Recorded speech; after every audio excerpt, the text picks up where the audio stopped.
amount of time that is spent by your building department in processing a permit for a single detached dwelling. So for example, the plan review, that's the review of the building plans that come in, take on average 4 hours, and there's a cost associated with that at the rate of $29.15 per hour, which includes salary and benefits. That's $116. There's inspections, 8 hours of inspections. There are effectively 10 mandatory inspections that must be carried out for each and every single dwelling that's constructed within the city, so hence the amount of time that's involved. So 8 hours times the $29.15 is $233. There's the administrative component, that's kind of the in-house paperwork, and then there's the enforcement, which is it can relate to compliance, ensuring that buildings are properly constructed. It may be an order to comply that's issued. It may be voluntary compliance. That's estimated to take 3 hours. The chief building official is responsible for the issuance of the permit, so there is that person's time involved as well, calculated at about 3.5 hours per permit. And the counter clerk, who receives the public and receives the application and then passes it on to the building official. So when you add up all of these costs, the cost then for processing a typical single detached dwelling permit is $650.98. Now we bring all of the costs together on the next overhead here. So we've got the direct costs of enforcement of $650.98, which I just explained. We've got the overhead costs of that particular department at $63.36 per permit. We've got the indirect costs, again going back to the role of the clerk's department and finance and so forth, and their costs are $85.45, and there's a mistake in the next one. There are actually no indirect costs of enforcement. There are $0. So the total for processing a single detached dwelling then, direct costs and indirect costs, is $799.79. So that gives you an indication of what the level of effort is that's required to process a typical permit. Now then we move to the recommended fees, and you'll see a major difference between that $799 or $800 if you round it out to the $2,000 that we're proposing. And as I mentioned to you earlier, because of the nature of the permits that you have here, you have so many minor permits versus major permits, you have to boost up the major permits substantially in order to cover your costs, to cover the cost subsidy. So that's the reason for the big difference between the actual cost of providing the service and the revenue you want to generate to recover that $160,000. What we're proposing then, and we've worked with Sil on this to massage the fees so that they're rounded out, for example, to the nearest $100 to try and make life easier for the administration of the system, and to ensure that fees are still reasonable to those that are trying to obtain minor permits of such as a garage or a swimming pool or things of that nature. So what we're proposing to council, and this is in the bylaw that's before you this evening, is permit fees for new residential of $2,000, and $2,000 represents the average effort. If one comes in and proposes a dwelling that is much larger than 1,500 square feet, then obviously there's more work involved. So if the dwelling is, say, 2,000 square feet in size, then the applicable fee would be 2,000 times $1.33. If it's a new water residential permit with water access only, the proposal is $2,200 because of the fact that you may have to arrange a water taxi in order to gain access to the site. So there's an additional level of effort that's required. The minor residential permits, again, these are for garages and minor renovations to dwellings. We spent a lot of time, Sil and I, trying to work out what would be a reasonable fee for your particular municipality. and we opted for $125 as opposed to the actual $600 or $700, which is what the actual cost would be. So people that obtain minor permits for residential improvements, renovations and things of that nature are actually being subsidized by other permits to the tune of $500 or $600. For the non-residential sector, that's the ICI group, the industrial, commercial, institutional group. The fee would be $2,500 or $1 square foot for any building with a floor area over 2,500 square feet. And again, that 2,500 is intended to reflect the actual cost of providing that service. Major alterations to non-residential would be also $2,500. Minor alterations to non-residential, $500. And some sampling of other permits that we're proposing fees for with demolitions of $150, wood stoves $100, pool and fences of $80. And you'll see in your bylaw that there are a number of other fees as well. But I just wanted to give you a flavor to show you what the contrast would be from major permits to minor permits.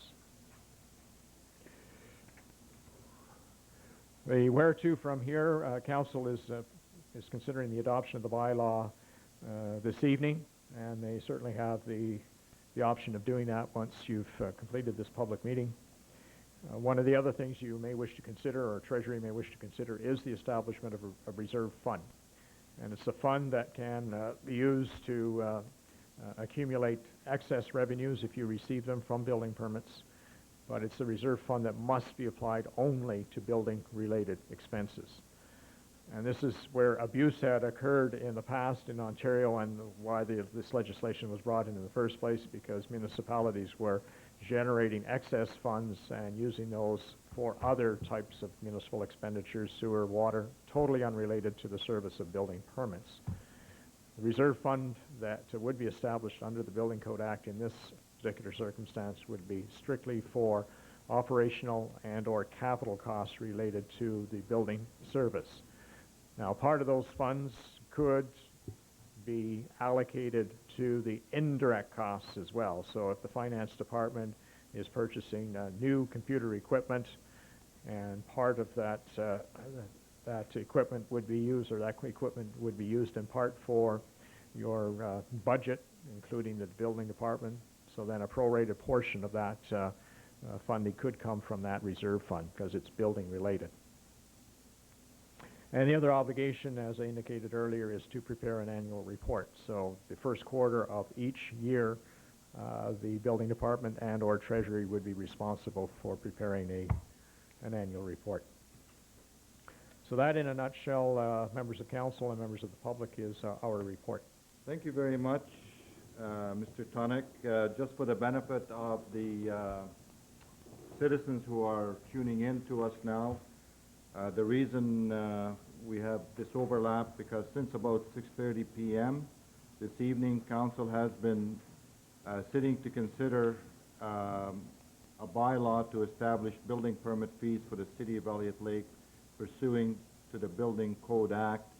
And 2 council meetings ago, we dealt with the report, and tonight we had the consultant, Mr. Glenn Tonick, with us to provide an explanation.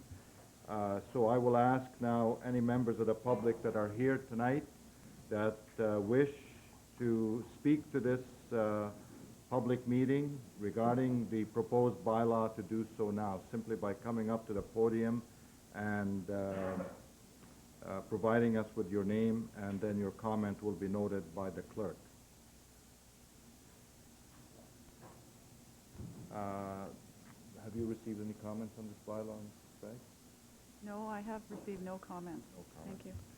And this was advertised in the local media about this meeting. So I will ask one more time if there's any members of the public that wish to speak during this public hearing while we're considering a bylaw to establish building permit fees for the City of Elliot Lake pursuant to the Building Code Act. And the bylaw will be dealt with further on in the agenda under bylaws. With that, I will declare the public meeting adjourned, and now we will move forward with our, thank you, Mr. Tonic. We will move forward with our regular meeting of council. So I will begin by welcoming the citizens watching us at home, the public in the council chamber this evening, any visitors to our community, and members of the press, and any guests in the council chamber. I'll begin by calling this meeting to order. It is October 23rd, 2006, and the hour is 7:10 p.m., and this is the regular meeting of council. We will begin with a roll call vote, and all members of council are present. We have the minutes of the October 10, 2006 regular council meeting and October 19th, 2006 special meeting, moved by Councillor Hamilton and seconded by Councillor Barda. Any errors or omissions in those minutes? There being none, all in favor? No one against, that motion's carried. Any declarations of conflicts of interest this evening? Again, these declarations of conflicts of interest are under the Conflict of Interest Act of the Province of Ontario, and any member of council that has any potential pecuniary interest in it must declare themselves. Does not mean they are guilty of anything.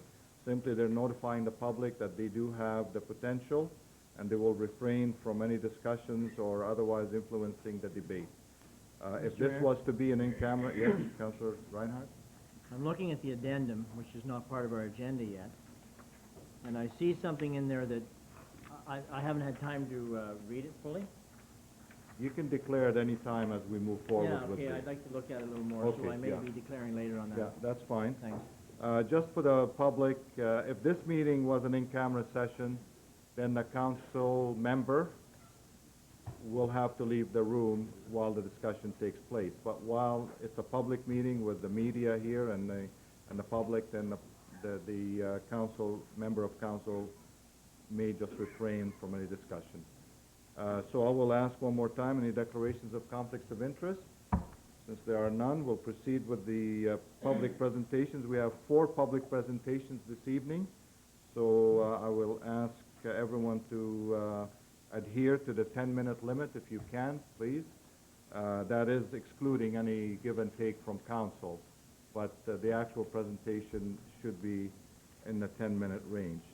And the first one is a letter from the Elliot Lake Committee on Smoking and Health requesting to address council concerning their recent award for their work as part of the Ontario Tobacco Control Strategy. And we have with us here Mrs. Fran Perkins, who will be presenting.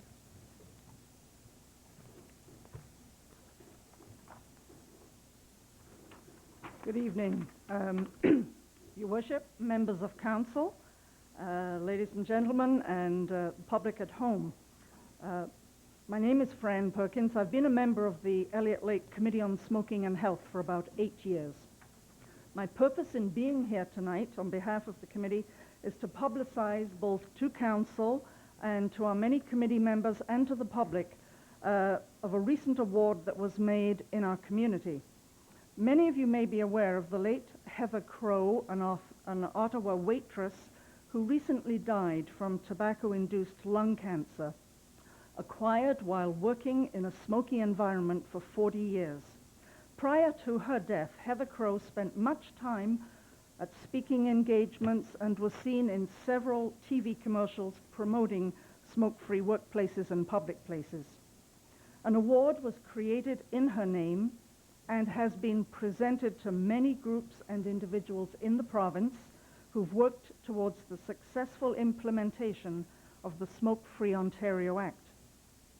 The Elliot Lake Committee on Smoking and Health was the recipient of one of these awards, and 2 of our members received the certificate from the Honourable George Smitherman, Minister of Health and Long-Term Care, when he visited Elliot Lake recently, along with our MPP Mike Brown. The work done in Elliot Lake to prepare the way for our own city bylaw was the result of many hours, weeks, months, and yes, years of research, public education, presentations, surveys, meetings with councillors and business representatives. Much of this was volunteer work done by scores of people who supported the cause. This award is for all of you who were part of that move to convince council that Elliot Lake should have a smoke-free public places and smoke-free workplaces bylaw.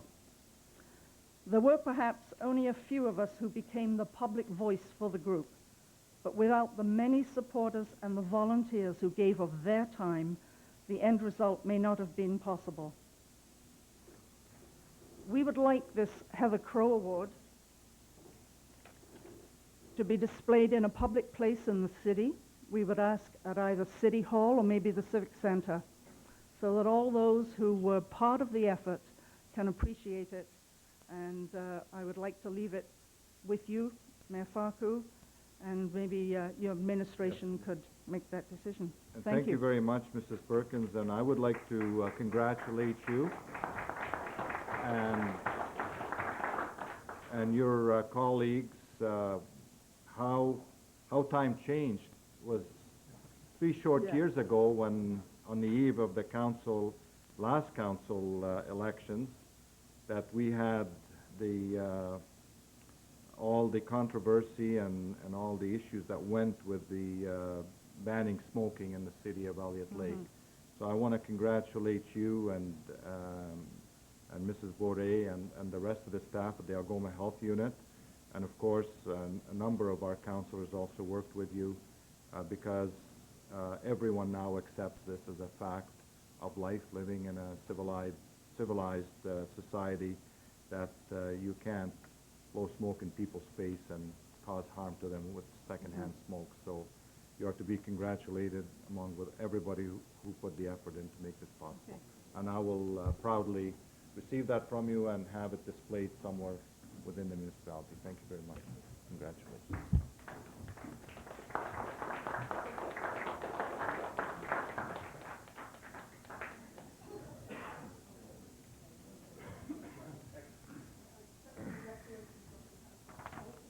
Yes, thank you. You work very hard yourself, and Susan Boré as well, I know that. So. The next public presentation is from the Director of Operations, requesting a representative from Earth Tech Canada, Inc. to address Council regarding the establishment of terms of reference for the planned expansion of the Elliot Lake landfill site. Mr. De Bartoli, would you like to introduce? Yes, thank you, Your Worship. As the public and council may be aware of, we have undertaken a study now to facilitate the expansion of our sanitary landfill site. The process is very long and detailed, and with the expectancy of our landfill currently to not exceed much more than a 12-year lifespan, time is now to embark on this process. So we have retained the services of Earth Tech Incorporated, or Limited rather, sorry, and I would be pleased to introduce Mr. Dave Caverson, who will provide council and the public with an update in terms of the establishment of the terms of reference, which is the very first step in the process. Thank you very much. Hello, Your Worship. Welcome, Mr. Jefferson. If you give us a moment to set up our PowerPoint Sure, go ahead, presentation. Of course, Mr. Caverson has been working with the municipality for the past 5 years.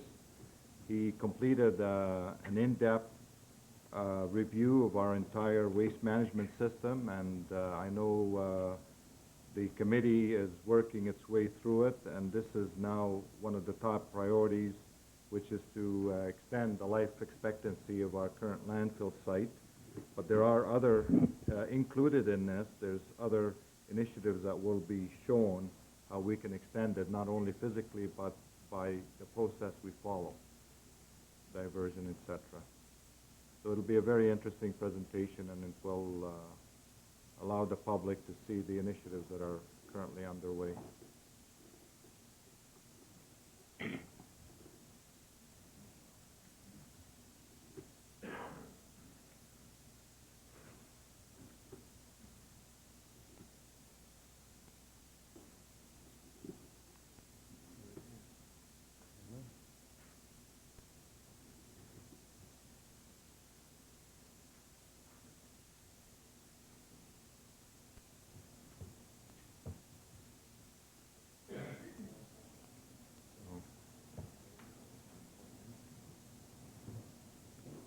You had it earlier.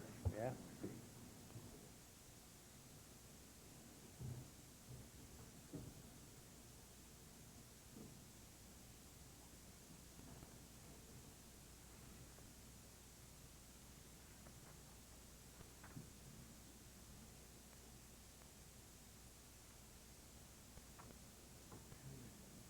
Yeah.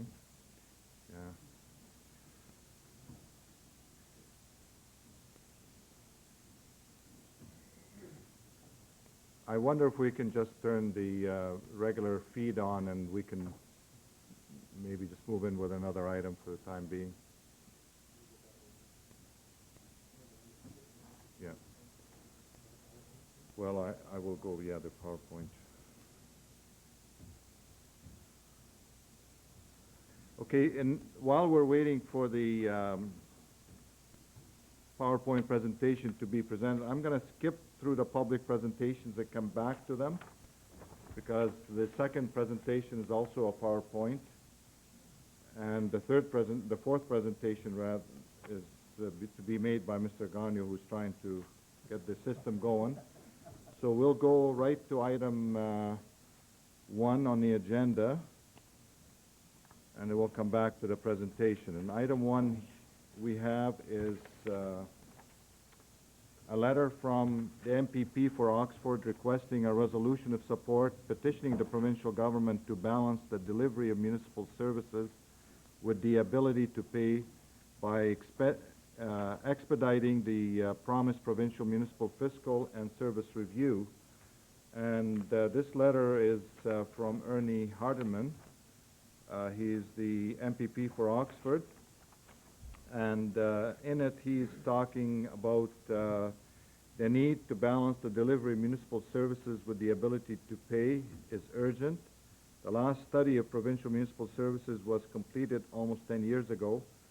Our party understands that since then the cost of delivering services has increased substantially, and municipalities have been left with the additional cost. Municipal expenses are expected to again increase substantially once the government passes the Clean Water Act, and that has been done already, I believe. We understand the pressures that our municipalities are facing and the difficult choices you are left with to raise property taxes or cut services to try to make ends meet. And he has a resolution here, because we have to skip all the political stuff and go to the actual resolution that he's proposing. And the resolution reads, whereas the gap between the transfers from the province and the cost of social programs is growing and is now estimated by the Association of Municipalities to be over $3 billion, and whereas delays in balancing the cost of delivering services with the ability to pay are resulting in delayed maintenance of infrastructure, reduced municipal services, and property tax increases across the province, therefore be it resolved that in the opinion of the Council of the City of Elliot Lake, that the provincial government's currently proposed provincial municipal fiscal and service delivery review, which will not be completed until February 2008 after the next provincial election, is needlessly drawn out, and that a full review to balance the delivery of service with the ability to pay should be completed much more expediently in order to avoid hitting taxpayers with unsustainable property tax hikes or significant reductions in service. Now, just as a footnote to this, at the most recent AMO, Ontario Municipal Association conference, the Premier gave his undertaking that this will happen, and it appears to be coming to the top of the agenda because many municipalities are facing significant increases in the cost of their services, and their residents, as in all communities, their ability to pay for them is becoming more and more difficult. Clearly, municipalities are only able to generate revenue from property taxes and user fees, whereas provincial and federal governments have the ability to raise taxes from income taxes, excise taxes, provincial sales tax, GSTs, etc., etc. So there is an urgent need now to have a balance where the services that are truly the responsibility of the provincial government should be paid for by the provincial government, such as social services and public housing and things of that nature. And those that are responsibilities of the municipalities should be paid by the municipal ratepayers, so that there's fairness in this. So this is what this resolution is all about. So if council is in favor of this and you wish to move it and have it seconded, then we can pass that on to the provincial government. Moved by Councillor McTaggart and seconded by Councillor Reinhardt. Any comments from Councillor Soulier? I don't disagree with the resolution. I disagree with the politics of it. We're being drawn into the conservative argument.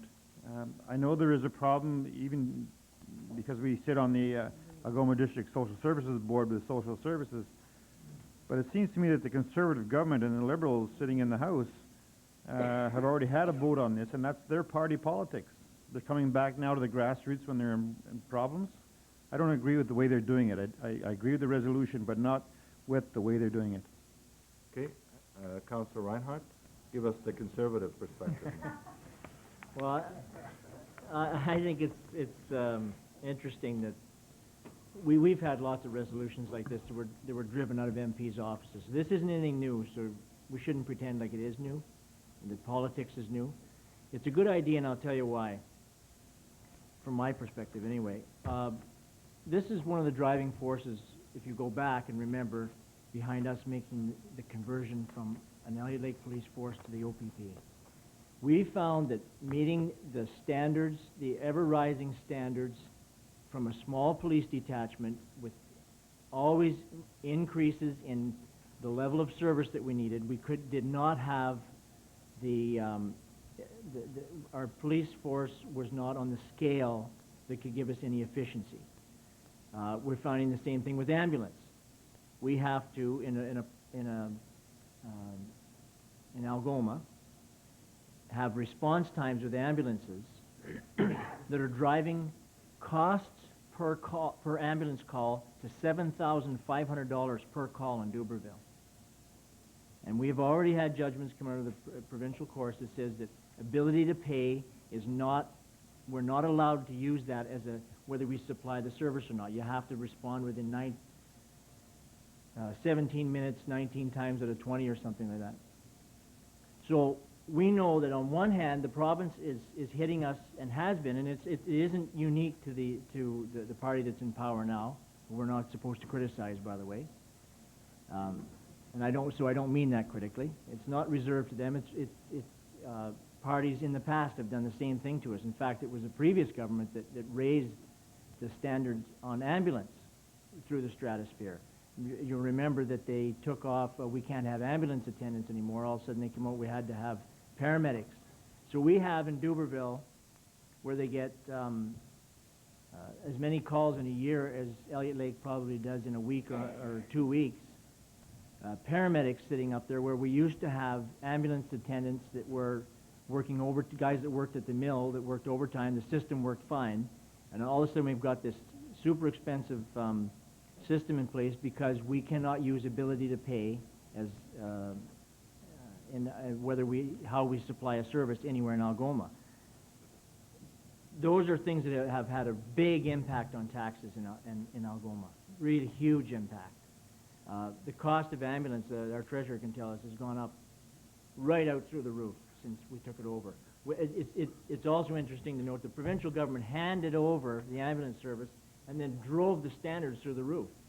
So, yeah, I think ability to pay is worth looking at. And I think that Elliot Lake and any community should say, okay, here's the standard, here's what we're able to meet based on our size. Things that are realistic for communities with 100,000 are not realistic for communities that have 20,000 or 10,000 people. So I think we should support this, and like I said, let's not pretend it's the first time we've seen anything politically driven here. It happens all the time. We have lots of resolutions driven out of MP's office. Any other councillors before I have Councillor Soulier respond? Okay, Councillor Soulier. Well, Your Worship, I wasn't pretending anything. I simply made a point that this was party politics for the Conservatives and Liberals. They can't get it done in their own house, so now they're coming back to the grassroots. And I have no idea. You talked for 5 minutes, I haven't got a clue what you said. I agreed with part of it, but then you didn't come to any conclusion. My simple point was that they failed in the House of Commons they failed in the House to get this bill passed. The Liberals have already made a commitment, which the mayor had said was stated at AMO. It's going to come, the due date is 2 months after the next election, and they're coming back to us to force the Liberals into do something? I think they're at the wrong place. What do they expect us to do? We're going to support? I don't think that this is part of the politics of municipal government at all. Okay. I want to ask Mr. Kukuritis, because the MPP here is talking about the Clean Water Act, which I believe was just enacted very recently. Are you familiar, because I was watching on one of the TVO where the minister was being interviewed, and it sounds like this is going to have a huge impact on the water rates, whether we like it or not. Is that your understanding of it? Well, just a couple of things, Your Worship, which I find funny on this. It's the Progressive Conservative Party that caused the problems that they're now asking to have the Liberal government and municipalities to resolve. Secondly, the Clean Water Act, and correct me if I'm wrong, Rob, that deals with a little bit different than the full 100% cost recovery that we're speaking of. And maybe Rob can speak more to the Clean Water Act in regards to the operational and how that's going to affect it. Okay, Rob. Yes, thank you, Dennis. In terms of the Clean Water Act, Your Worship and members of Council, it deals mainly with source protection planning of watersheds, and it particularly has a significant impact on those water or source waters that are contained within conservation areas, where by law under this act, these people must institute source protection plans, and which means having a plan in place should there be an emergency situation with the existing supplies, such as, say, a train derailment or whatnot that will contaminate the source water. In Northern Ontario, we do have a bit of a break in terms of that, and our water supplies or sheds are not incorporated into conservation areas, and therefore the teeth of this legislation do not apply to us.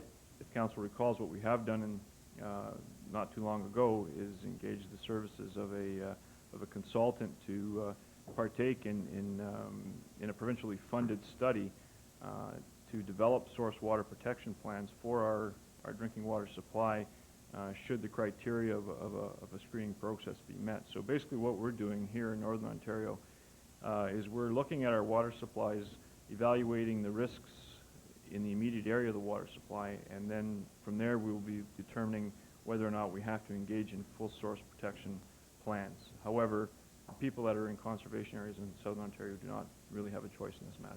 And now, the regulation that we've been waiting for on the cost recovery, is that forthcoming?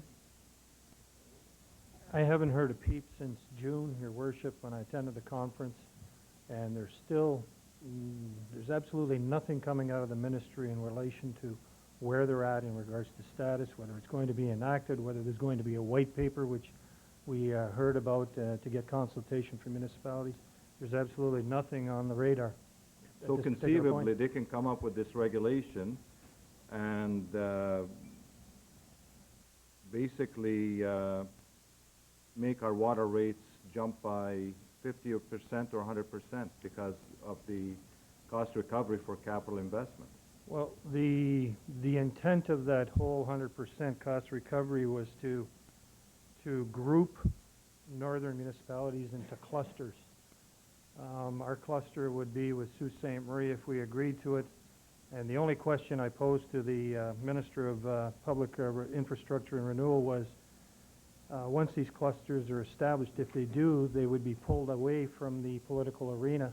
In other words, it would be set up just like a public service commission or a water commission, public utility that would have no influence, and the rates would be charged across the cluster. So yes, technically you could be paying for assisting for water services on some other small rural place which could not individually support their own water rates. And we would have And he agreed.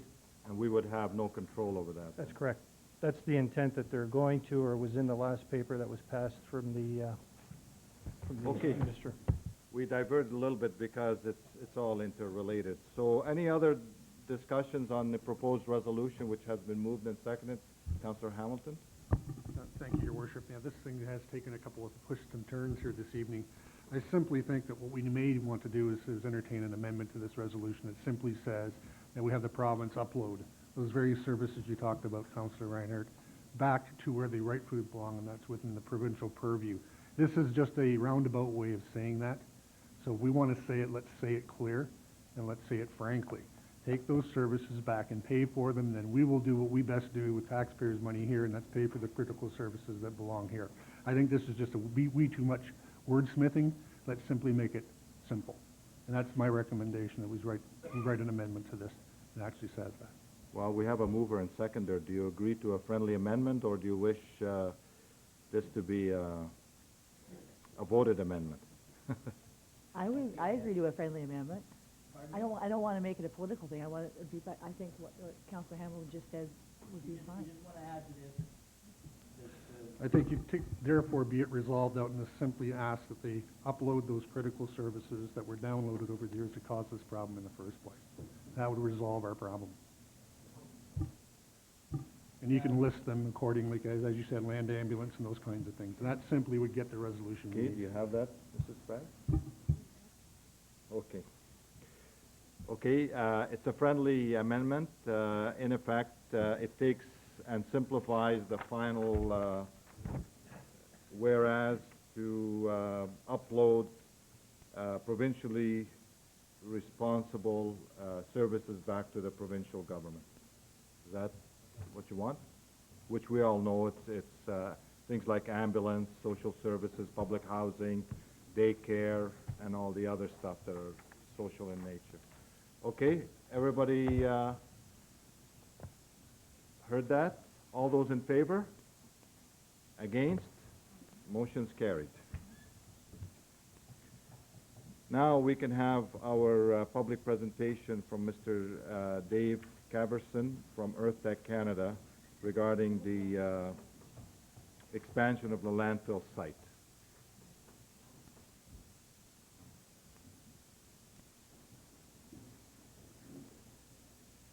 With a little luck. Okay. Can you go by that, or? Are you sure? Yeah. Okay. Good evening, Your Worship and Council. As Mr. DiBartoli indicated, my purpose tonight is to give Council a brief on the draft terms of reference that EarthTech is working on for the City of Elliot Lake with respect to a waste management master plan study for the city. The purpose of the undertaking itself is to prepare a long-term waste management master plan to commence in and around the year 2010 that will guide the management of waste within the City of Elliot Lake for a period of approximately 20 years.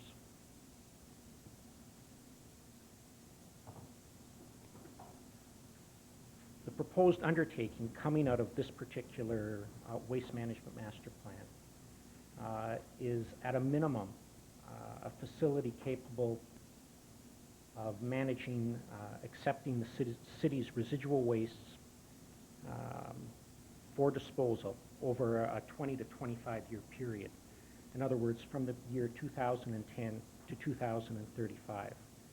And that's accepting residual wastes that will be generated within the city after the achievement of whatever municipal waste diversion programs the city decides to implement.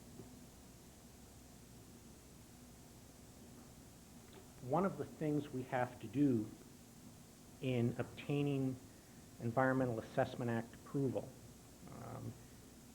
and this is identified in the draft terms of reference, is that we have to examine alternatives to the proposed undertaking. And in the draft terms of reference, what we've done is identified a number of different alternatives. The first of these is additional at-source waste diversion programs. The second is landfilling of wastes. The third involves physical processing, and that may be processing at a landfill prior to actually landfilling. Then we have biological processing. It may include something such as the establishment of a landfill bioreactor or composting of waste streams. Thermal processing is also an alternative that is being identified in the draft terms of reference, and that's just the current terminology for incineration. And finally, the final alternative we have to consider is the do-nothing alternative. In other words, you just continue with your standard waste management programs and facilities. Those are all identified in the draft terms of reference.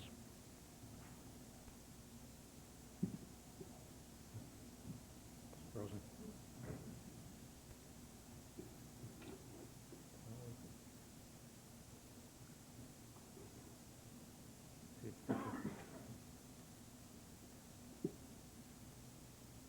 For whatever reason, when you get to this point in the presentation, it I have freezes hard up. copies if you would like. Okay. And I can work from the hard copy. Yeah, if you would like that's me good to. enough. Okay. Yeah. Yeah, thinking. Is it working? No? Okay, we'll just go back to the, Your Worship, I believe all members of council have a hard copy of the presentation. So if we turn to the very next page, which is identified criteria for alternatives to. And in order to identify various alternatives and evaluate them, we have identified a series of criteria which will be used to identify these alternatives. There are 5 categories of criteria. There's the natural environment, the economic and financial, technical, social, and legal. And under each of those categories, there's a number of different evaluation criteria that will be used in order to identify and evaluate the various alternatives to that identified in the previous slide.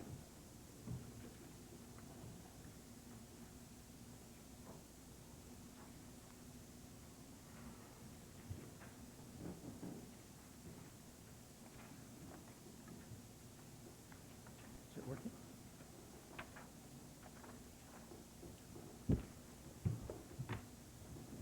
I think it's on now, if you, It's not working. It's still frozen. is it? Yeah. Okay. No, it's actually working on the screen. It's on the criteria for alternatives. You want to try it, Bob? I'll try it. No, I'm talking, cameraman. Yeah. It's on the screen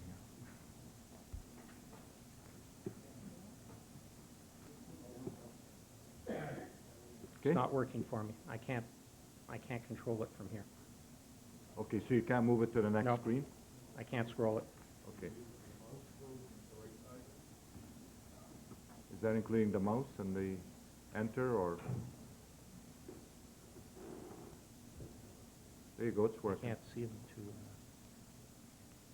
Would you like to just go off the hard copy and, Well, It freezes up every time you try it. I might work better from the hard copy, Your Worship. okay. Just leave it on the home feed if you want, Bob. Okay. Flipping to the next slide, which is titled Criteria for Evaluating Alternatives to, which is what I just talked about. There's 5 categories of criteria: the natural environment, the economic and financial environment, technical, social, and legal environments. And under each of those categories, there are a series of individual criteria which will be used to evaluate the alternatives to. These are all included in the draft terms of reference.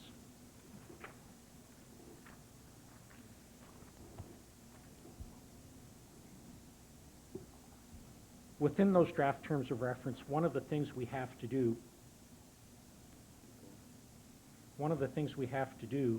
That's good. is to identify the alternative methods of carrying out the undertaking. And within the draft terms of reference, we've identified the fact that we will focus on unconstrained lands.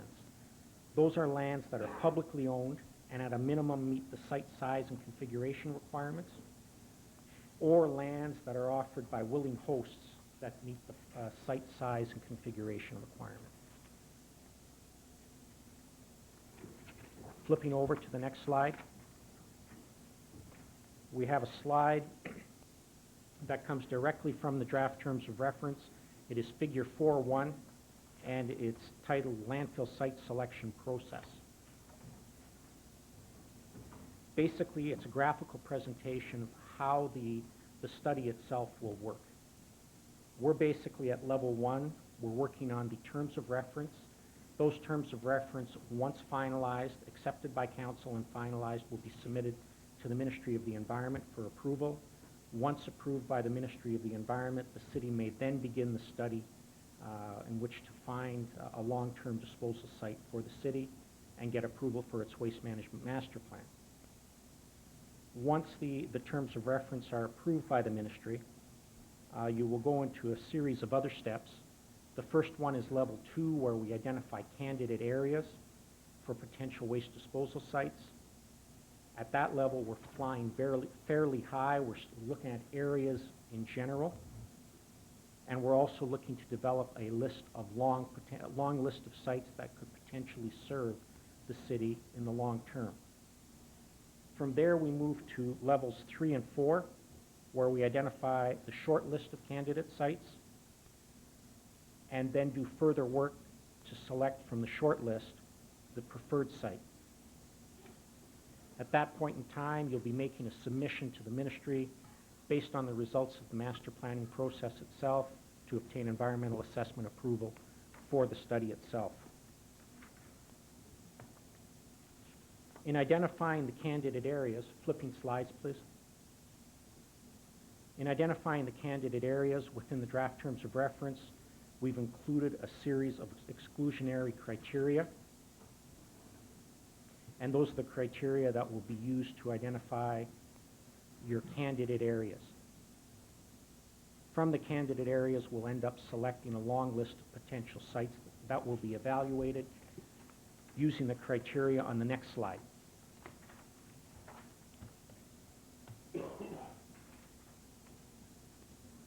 You can see that on the next slide for the long list of criteria. There are 7 criteria that have been identified. Using these criteria, the long list of sites will be evaluated and reduced to a short list of sites. And the next slide identifies the list of criteria that will be used to evaluate those sites on the short list. Again, with short-listed criteria, we have 5 general categories of criteria. The first is public health, safety, and the natural environment. The second is economic and financial. The third is technical. The fourth is social and cultural. And the final one is legal.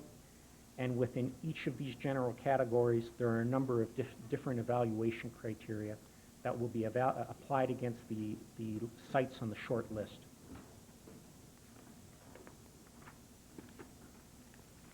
Flipping slides. Within the terms of reference, one of the things that the Ministry of the Environment requires is that we provide a description of the environment that will be potentially affected by the study and the outcome of the study. And we have identified 5 different environments. They follow the same general categories of criteria used in previous areas or in previous slides: natural environment, economic and financial, technical and infrastructure, social and cultural, and legal and jurisdictional. There is a full description of each of these environments within the draft terms of reference themselves. Once again, flipping slides to consultation plan. One of the things that you have to do in order to obtain approval under the Environmental Assessment Act is to have a detailed and thorough consultation plan. That's a requirement in order to get the necessary approval. Within the draft terms of reference, we've identified 2 different parties to be consulted. The first is the government, provincial government, and various review agencies, and the second is the public itself. We've also proposed how this consultation will occur, and we've identified that it will occur in 4 different manners: newsletters, newspaper advertisements, 4 public information centers over the course of the master planning study itself, and presentations to 7 different meetings of the Public Services Committee of the city.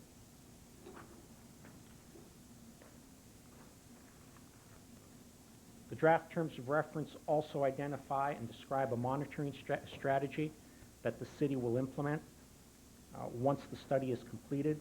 That monitoring strategy is required just to measure how the city is moving towards implementing the programs that have been identified in the master plan itself.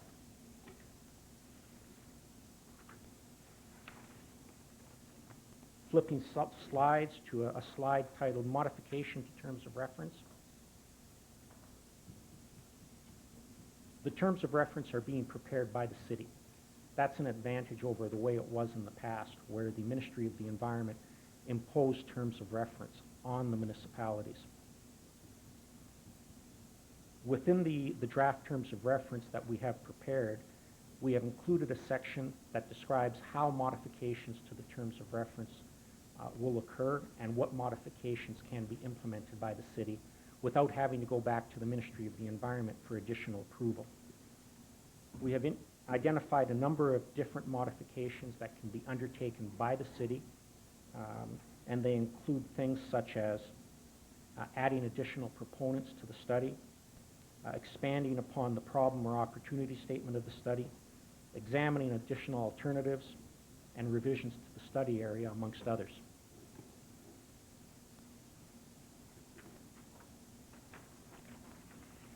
The final slide identifies other possible approval requirements which will be required before the city actually obtains long-term approval to operate an expanded or a new landfill site. The Waste Management Master Planning Study itself, when successful, will only give you approval under the Environmental Assessment Act.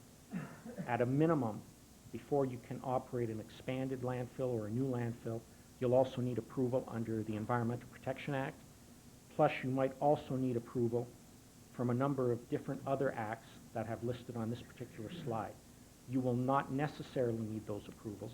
They're simply identified there because they may be needed. The 2 approvals you definitely will need are under the Environmental Assessment Act and Environmental Protection Act.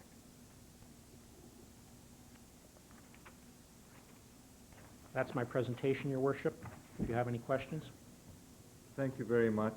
I guess the question is to Mr. DeBartoli. When do we start this whole process? Is this it, the beginning of it? Yes, Your Worship, that's correct. This is the first phase of the process. As Mr. Caverson has alluded to, there will be opportunity for the public to become more informed if they so choose with regard to this undertaking. If I could take the opportunity now, I'd like to throw out the date of November the 1st as the first public information session that will be held here in council chambers. It will give the public an opportunity to come in and through a series of, I believe, posters and informational sort of stations, we'll be able to get a good insight as to the steps we plan on taking in developing the landfill or the potential landfill site for the future of Elliot Lake. Feel free to add anything. Councillor Hamilton? Yes, thank you very much for your presentation, Mr. Caverson. I remember the one in 2002 well. It was quite an extensive process. To what extent can we use the data we've collected from 2002 to help kickstart this process? Because we did a very extensive job in 2002, developed quite a study. I'd hate to see that be shelved and we have to start brand new.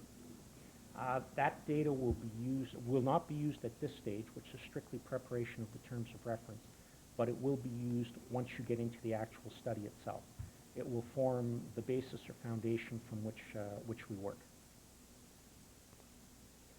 So this study that we're proposing to do here and to get approval for is to extend the life expectancy of the present landfill site by 25 more years? By 20 to 25 years. What I've presented to you tonight, though, is simply the draft terms of reference, which will form the basis upon which the study is undertaken. Okay.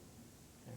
The study has not yet begun. It requires, the draft terms of reference requires approval from the Ministry of the Environment, and before they're submitted to the Ministry of the Environment, it requires a public consultation process. The reason you're going for between 20 to 25 years, is this because that's the limit, or is it your opinion this is the most that we could see forward with what we have to work with? It's the latter, Your Worship. There is no actual limit, but it is standard that it is across the province that you generally go with 20 to 25 years because you can't reasonably project farther out than that, and even that is a stretch. Because at one point when we were reviewing your original report to us, there was discussions by simply decreasing the depth of the cover, and because the way our landfill site is in a bowl, that if we were to receive approval to just broaden that bowl and raise the depth of it, that I thought we can go something like 50 to 100 years potential at today's volumes that we're using. I can't comment on how long you could go at the existing site. There's certainly a lot of room there. That would require some additional information which I don't have. With respect to changing the footprint or changing the elevations, that's certainly all possible, but it requires the approvals I talked That's right. about. Yeah. Approvals under the Environmental Assessment Act and under the Environmental Protection Act. So conceivably, as you move forward with this study and the approvals, you could come back and say, if we do A, B, and C to the present site, we can increase the life expectancy by 50 years instead of 25 years.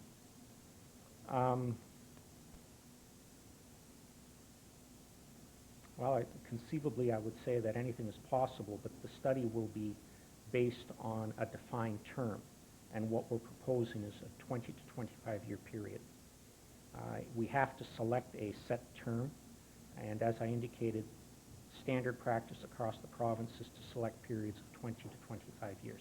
Okay, so this is kind of a standard or an arbitrary number, this 25 years then? It's not written in any standard or Yeah. regulation. It is what is common practice. Yeah. Okay. Councillor Hamilton? Yeah, just dovetailing on your point, Your Worship, I remember the 2002 study. At the time we did our original assessment, there was so much had to be capped for decommissioning the landfill site. And the whole prospect behind that is if you were able to reduce that, you can have more fill in the landfill site. And that actually brought us about another 10 years worth of capacity. That's from the 2002 study. Has that regulation about the depth of the cover changed at all, or does it still remain much less than what was approved when we first did the EA for this landfill site? The regulation hasn't changed, but what also hasn't changed are your existing approved final contours. You are limited by those right now. And if you want to expand into the long term, going out to 2035, you're going to have to obtain approval for higher contours or a larger footprint or both. Okay, good. Councillor Sully? I understand that this is the start of the process to enhance the lifetime of our landfill. My question is this: is there anything that will affect your study if we take initiatives during this process, such as in your first chart it said reduction, reuse, recycling, and composting? We are recycling to a greater extent now. We've added more bins to some of the apartments. Does that affect what you're doing at all? It doesn't affect the ultimate objective of the study, which is to obtain approval under the Environmental Assessment Act for a landfill expansion. It will indirectly affect the various waste diversion programs identified in the study. But waste diversion programs aren't subject to approval under the Environmental Assessment Act. Whatever is identified within the study in terms of waste diversion programs, you can go ahead and implement. You're not required to get approval under the Environmental Protection Act for those programs. Okay. Now, if we do start a different program, the bottom one you had was composting. We should be notifying you of this for your information? To aid you in what you're doing? We will need to incorporate that within the study, correct. Okay. Good, thanks. If I can just take you back to the 2002 study, and which we are constantly reviewing, can you, under the 3R, conceive where we could have an actual system? I think it exists in Sudbury and some other places where you separate some of the material as it comes in, and basically individuals can go in and either secure it or buy it, whether it's 2x4s or whether it's steel or anything like this. Is I understand this will not be part of this study, but if we go back to the 2002 studies, this still a possibility to increase the life of the present site? Yes, it is, and what you're referring to can quite possibly and may quite possibly be identified as one of the waste diversion measures identified in the study. You're referring to a reuse program at the landfill itself. That's right. Yes. And I think that's something that this community is probably long overdue for, because it seems to be becoming more common in larger centers with their landfill sites. So you're familiar with that? Yes. Okay, Councillor McTaggart? Thanks for coming back again. It's good to see you. No, as Councillor Soulier was referring to just a few minutes ago, the more we reduce and recycle and reuse and compost, it's definitely going to have an effect on the landfill, because that means that those things won't be going to the landfill, so that would extend the length of, that would help the landfill. Correct. So we wouldn't be putting those items into the landfill, then that means that the landfill would last longer. Correct. Yeah. So even if this isn't necessary for your study, obviously if we, as Mr. DiBertoli does, as Director of Operations, and the whole region, if we continue to do all of this, then it's definitely going to be to our advantage by reducing, recycling, reusing, and composting. It will reduce the amount of space you will need in your landfill for the long term. But those diversion programs will be identified and evaluated as part of the study, and we'll be working with Mr. DiBertoli on that. Okay, thank you. Councillor Denley? Thank you, Your Worship. About 2 years ago, Mr. DiBertoli and I went to Sudbury, and we looked at what I would consider to be what I call later on a restaurant dump. You could pretty much eat your dinner there. It was absolutely beautiful. The problem, though, is that they have a tax base of about 160,000 people, and I forget exactly what the budget, but it was in the millions, and I may ask Mr. DiBertoli if he remembers. I think it was about $6 million a year. They provided some wonderful services. They separated everything from everything, sold aluminum cans and sold different things. The problem is the expense, and I don't know if we're ready for it here. What I would like to see, though, is the dump become user-friendly. When you look at the dump down in Blind River, I mean, it's not the state of the art, but it's certainly better than the dump we have here now. And I know staff has been working on it, and we have been for some time. I would like to see the dump, in addition to extending the lifespan, I would like to see it become more user-friendly, because people get flat tires and all the complaints. And I was out there yesterday, as a matter of fact, and once again, there's a lot of garbage right at the front gate for those who choose not to use the dump. So I assume that's part of what you're looking at anyways. Would that be correct? I think you raised 2 points, Councillor. The first was cost and economics, and on that I can tell you that in evaluating short list of sites and evaluating sites at the long list stage, economics is part of the evaluation. And so costs will be factored into the evaluation. The weighting that economic factors are given will be something that the city can determine along with the public in the public consultation process. With respect to making the site itself more user-friendly, this particular study is a study which is designed to get approval under the Environmental Assessment Act. It's not intended to obtain approval under the Environmental Protection Act. That comes at a later stage. Operations of a site are related to approvals under the Environmental Protection Act, not under the Environmental Assessment Act. Yeah, any other questions or comments to Mr. Caverson? With that, I would like to thank you for your presentation. We're looking forward to the implementation of the study and the final results, and I'm sure that the ultimate goal is to exercise the 3 R's and increase the capacity and by other means as well. So I want to thank you for attending this evening. Thank you. Thank you. Do you need a resolution for this, Mr. DiBartoli? No, just information.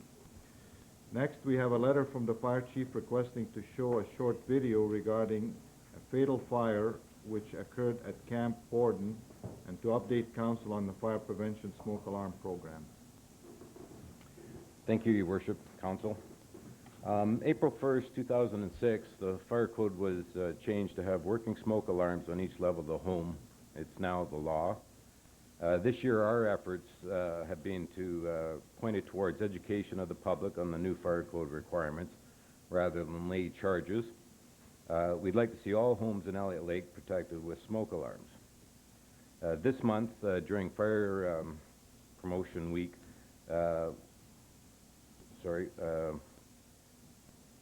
during Fire Prevention Week, the firefighters were in the streets of Elliot Lake for our smoke alarm door-to-door campaign. Firefighters visited 234 homes in Neighborhood 1, that's the Valley Central area. This completed all of Neighborhood 1. We visited an additional 236 homes, apartments throughout the city for a total of 470 residents for this 2006 Fire Prevention Week. Tonight, I'd like to show a short video that was requested by Councillor McTaggart, who was informed by our new CAO, Mr. Tom Derrick, of its great value for public education. The video we use in our public education, and it's a good idea to bring it here. And what it is, it's a reenactment of a Camp Borden fire. It's a controlled burn that took place in the second half, and this actually was a fatal fire that did take place, and it's what forced the legislation to get changed.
That's it, Your Worship. That's one of those things you watch and you get the goosebumps in the back of your neck. So if everybody can make sure that they have those smoke alarms installed, they need one on every level.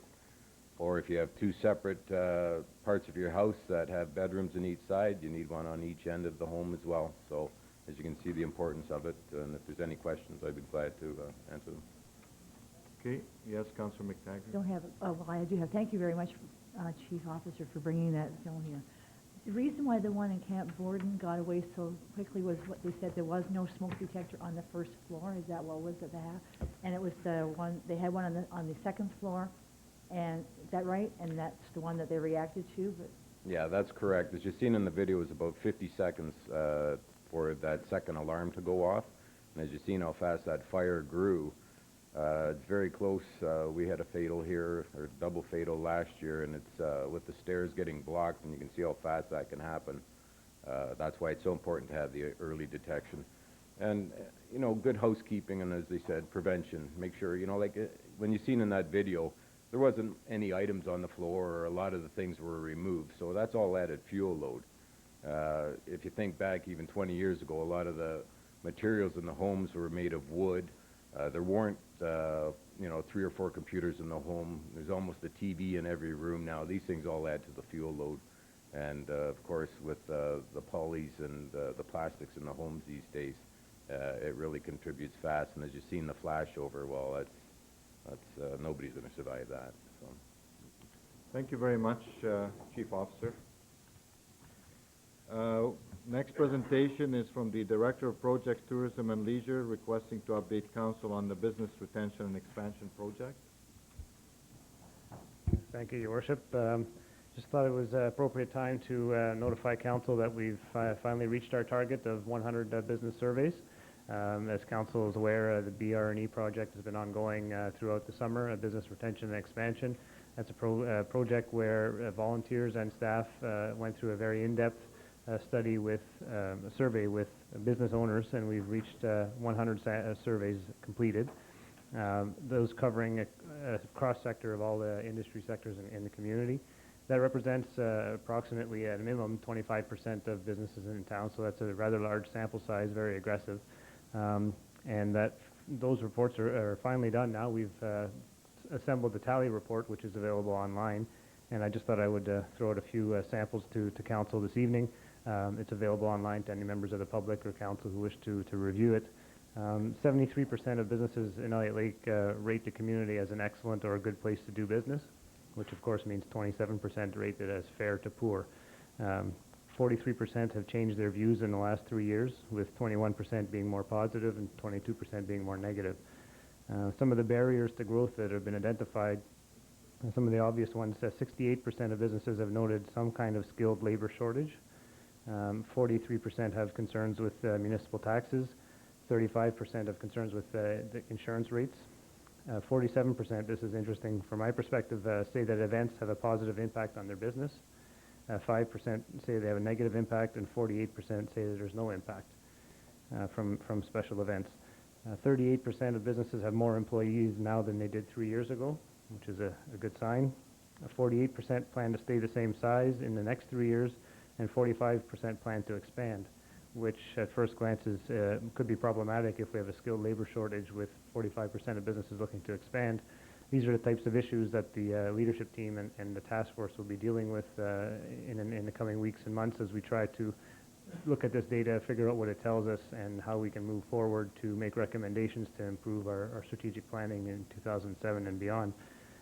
As I mentioned, the tally report is available online for the public. It's at elliotlakebe.com. That's a download. It's over 130 pages long, so it's rather long. We're currently working on a summary report, which should be ready by Friday of this week, which will summarize generally what's in the data.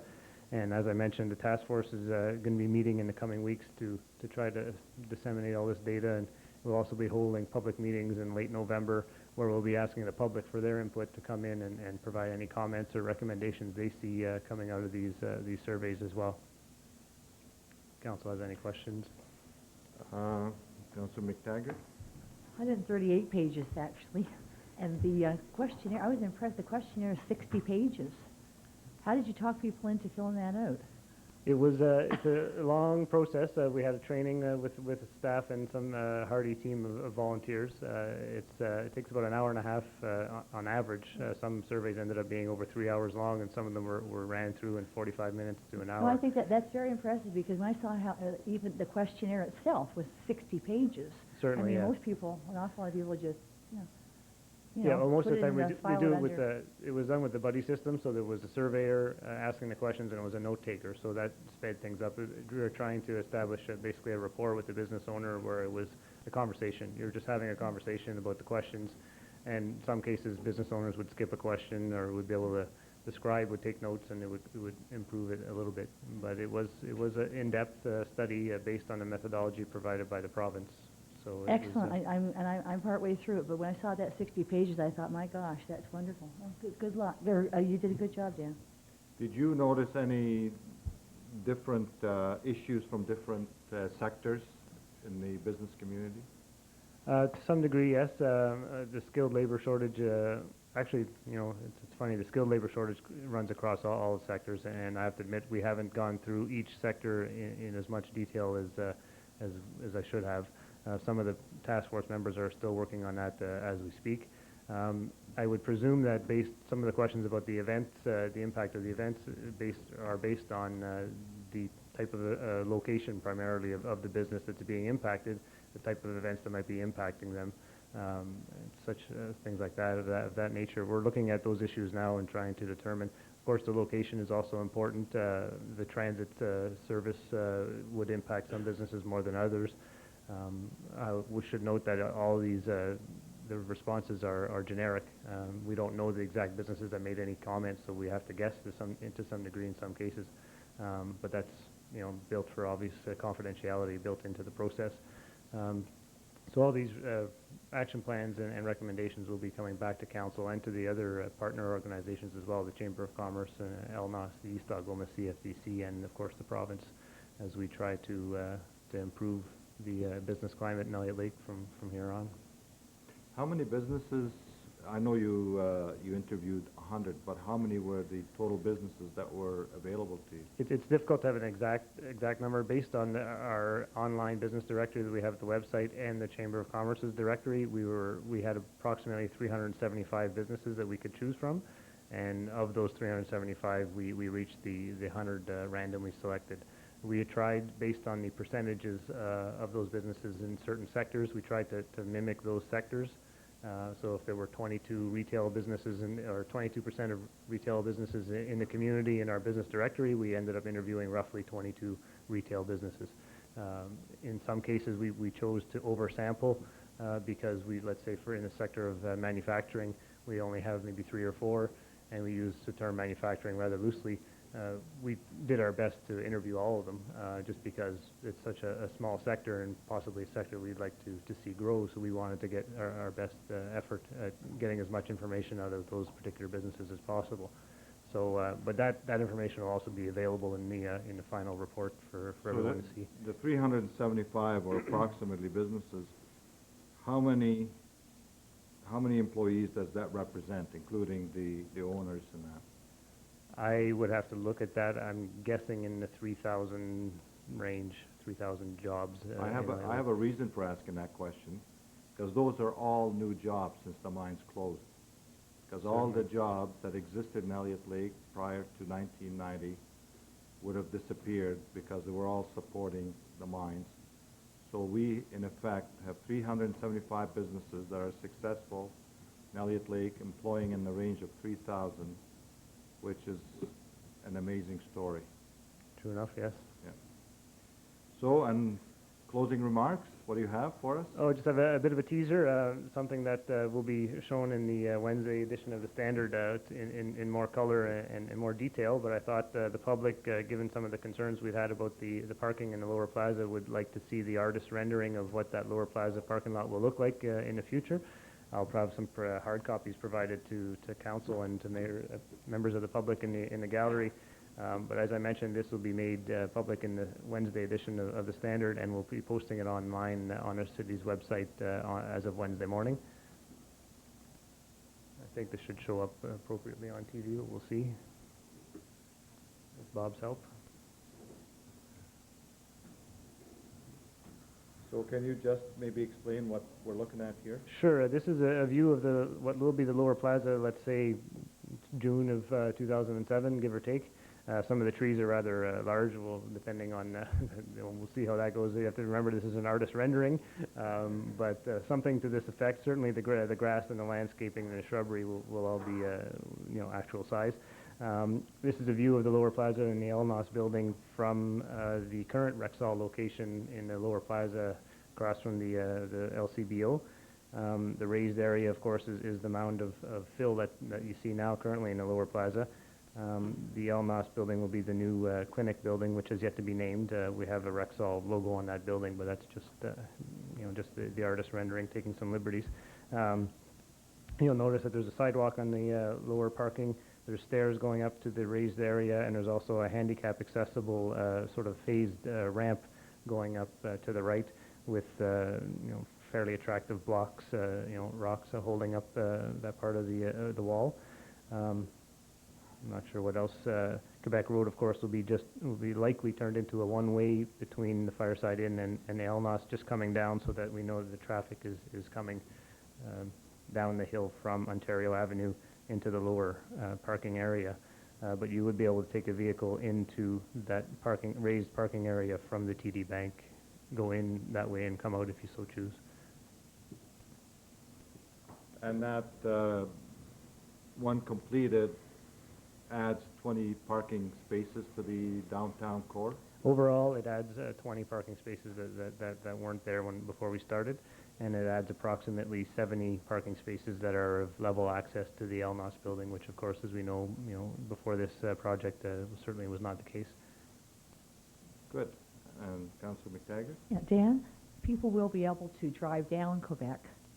No, they don't have to be going to the medical clinic. They can come down that way. They just can't, because it's going to be one way, they just won't be able to get. So that after the construction's over and the bus starts to stop in front of, yes, the bus route will be going that way, stopping in front of that building. The people will be able to travel through there. So right now they're restricted to having to come in between the CIBC and the Royal Bank. Like they have to come in. Yes. Sketch, yeah. Yeah, simply during the construction time. Once that's right. And even this, should briefly speak, I won't be held to the exact dates, but we will be, the plan is to have the parking lot functional before this winter. So there will be a top layer of asphalt put in place, and I presume that road will be opened up again, and the parking will be able to be used this winter and plowed appropriately. And then we'll be returning in the spring to finalize the landscaping and the line painting and the fine tuning. However, the parking lot will be functional by this winter. And of course, the top layer of asphalt is important to make sure that next spring we can avoid a lot of mud down there if we've got the top layer of asphalt at least in place and help plowing over the winter. Can you just explain, because I think there's a misunderstanding at the present time with the new parking lot configuration in the lower part that today exists in front of the Bank of Montreal and Rexall and all the way towards the Electronic Center and down towards the No Frills. The same number of parking spaces have been maintained that existed in between, like where it was doubled up. I can't speak to the exact amount. I'm not sure if Rob, Mr. can you- DiBartoli knows, but I do know that, anecdotally, there's certainly a lot more spaces with the nose-in parking in front of the Bank of Montreal than there were before. Of course, that was all off limits before, where you weren't even able to stop, while loading and unloading. So that is, to some degree, an improvement. But I can't speak to the exact amount of numbers. But I think spaces. Mr. Perkins, when he was designing this to make it more user-friendly the way it is now, he indicated that he was able to retain the same number of parking spots that were blocked off, and these ones were created that existed before. So in terms of the no frills, the same number of parking spaces that were available before are still, they're just in different spots, maybe one a little further than it was before, one is not in the middle, it's off to the side, one is in front of the Bank of Montreal, rather underneath the telephone or the light fixed post. So, well, thank you very much. And Councillor Sully? I think there's one thing we've forgotten in all this too. With the bus coming down Quebec Road now, it's going to be safer for people with a disability or handicap. They will be exiting the bus on the right-hand side in front of the TD Bank instead of in the middle of the parking lot, because we had difficulties with people exiting the bus and not being able to be seen between the parked cars or to be seen away from the traffic coming. So that's going to make it a little bit safer too. And I just thought of something, Councillor McTaggart, your last election campaign came true, because the buses will come up Ontario, down Quebec, and Ontario again. The buses are going to go round and round. Okay, thank you, Mr. Gagnon. So that completes our public presentations for tonight.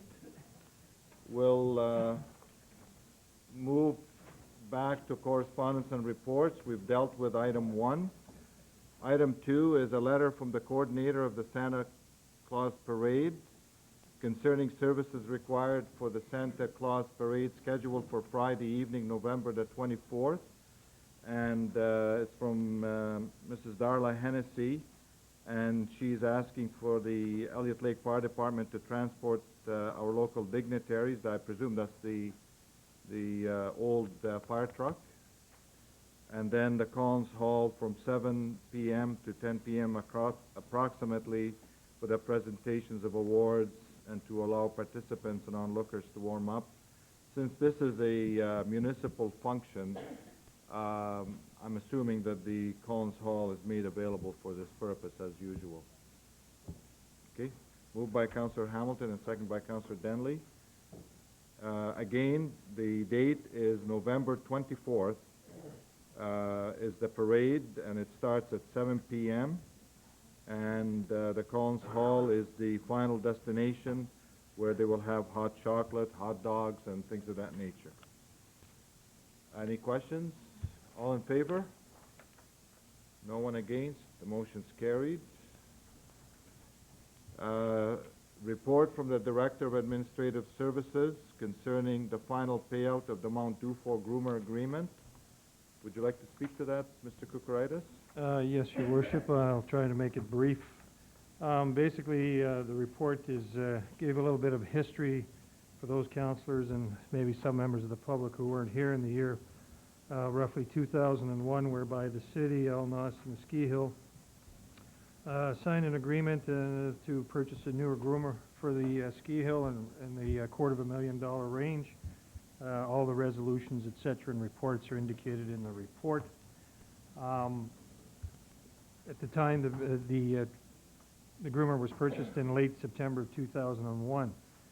The agreement read that we would pay $25,000 per year on the principal with some interest, etc., establishing a reserve at that particular time, which was done in the year 2001.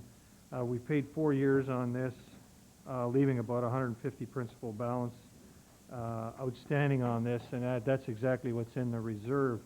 To date, I haven't made the 2006 payment, and just in an effort to reduce the administrative time in managing this contract, both from City and Elnod's management's point of view, I contacted Mr. Elliot at Elnos and exploring the idea of just receiving the outstanding principal balance to bring this contract to a close.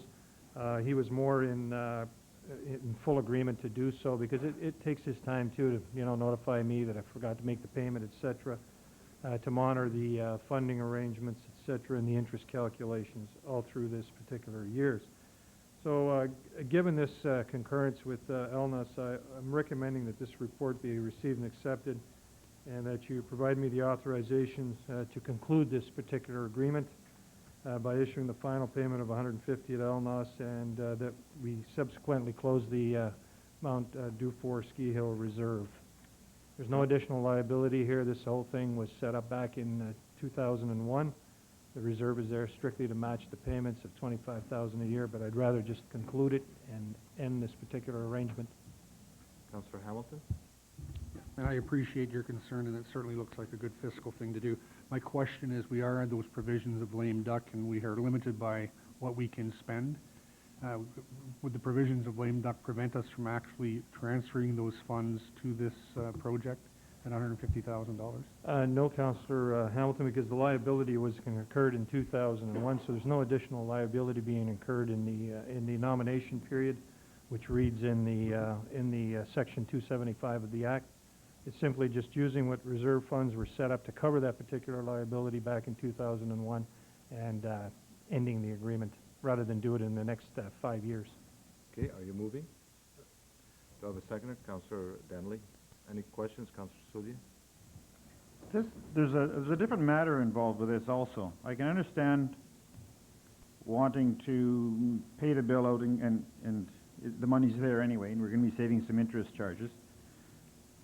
But part of this agreement is with Mount Dufour itself, and the terms and conditions of the agreement, there's 4 parts or 5 parts to it. Part of it is that they make an annual report to council. So upon getting the new groomer, they had to make an annual report, a business plan, and the report from the previous year. So what does that do to us now? Now, what does that do with this contract with the Mount Dufour and their obligations for this purchasing of this groomer? Does that now take them off the hook? Are they no longer have to supply the city with information on how they're doing or what they're doing with this $250,000 groomer? No, because in that section of the agreement on page 2, it talks about the grant shall be made in accordance with paragraph 1, provided that Mount Dufour. So it was already considered as a grant. It was already considered as a grant, and what we did is we put the money aside in a reserve, and we were annually taking $25,000. So even if Mount Dufour had not fulfilled the 5 items in that grant provision, we were still obligated to make the payments to ELNOS because we gave an unconditional guarantee that we would pay that loan. So we would still have the Mount Dufour submit these things because that's part of the agreement that they signed with us, that in consideration of granting them $250,000 to purchase a new groomer, that they would do these things, including annually to the city on a date and time to be determined by the city council, a presentation which includes a report on the finances and operation of Mount Dufour, so on and so forth. So nothing should change technically. So what you're saying to me is that if the city makes a deal with ELNOS and pays out the debt, that the terms and conditions of the contract with Mount Dufour remain in effect. That's correct. So this money does not affect that at all. No. Okay.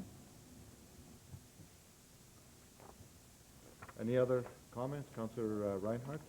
Just wondering, what will the savings be like if we, or are there any interest savings at all? There are no interest savings because the interest on the reserve is also remitted as a portion of the agreement to ELNOS to assist the ski hill in regards to their fundraising efforts. It's part of the agreement. That's the reason the reserve had to be established separate in order to calculate the interest, which the interest is being remitted. And in some cases, I fall behind 2 years in relating or forwarding that particular calculation. Basically, this is simply to simplify the paperwork administratively. The money's set aside rather than every year receive all these different invoices from ELNOS.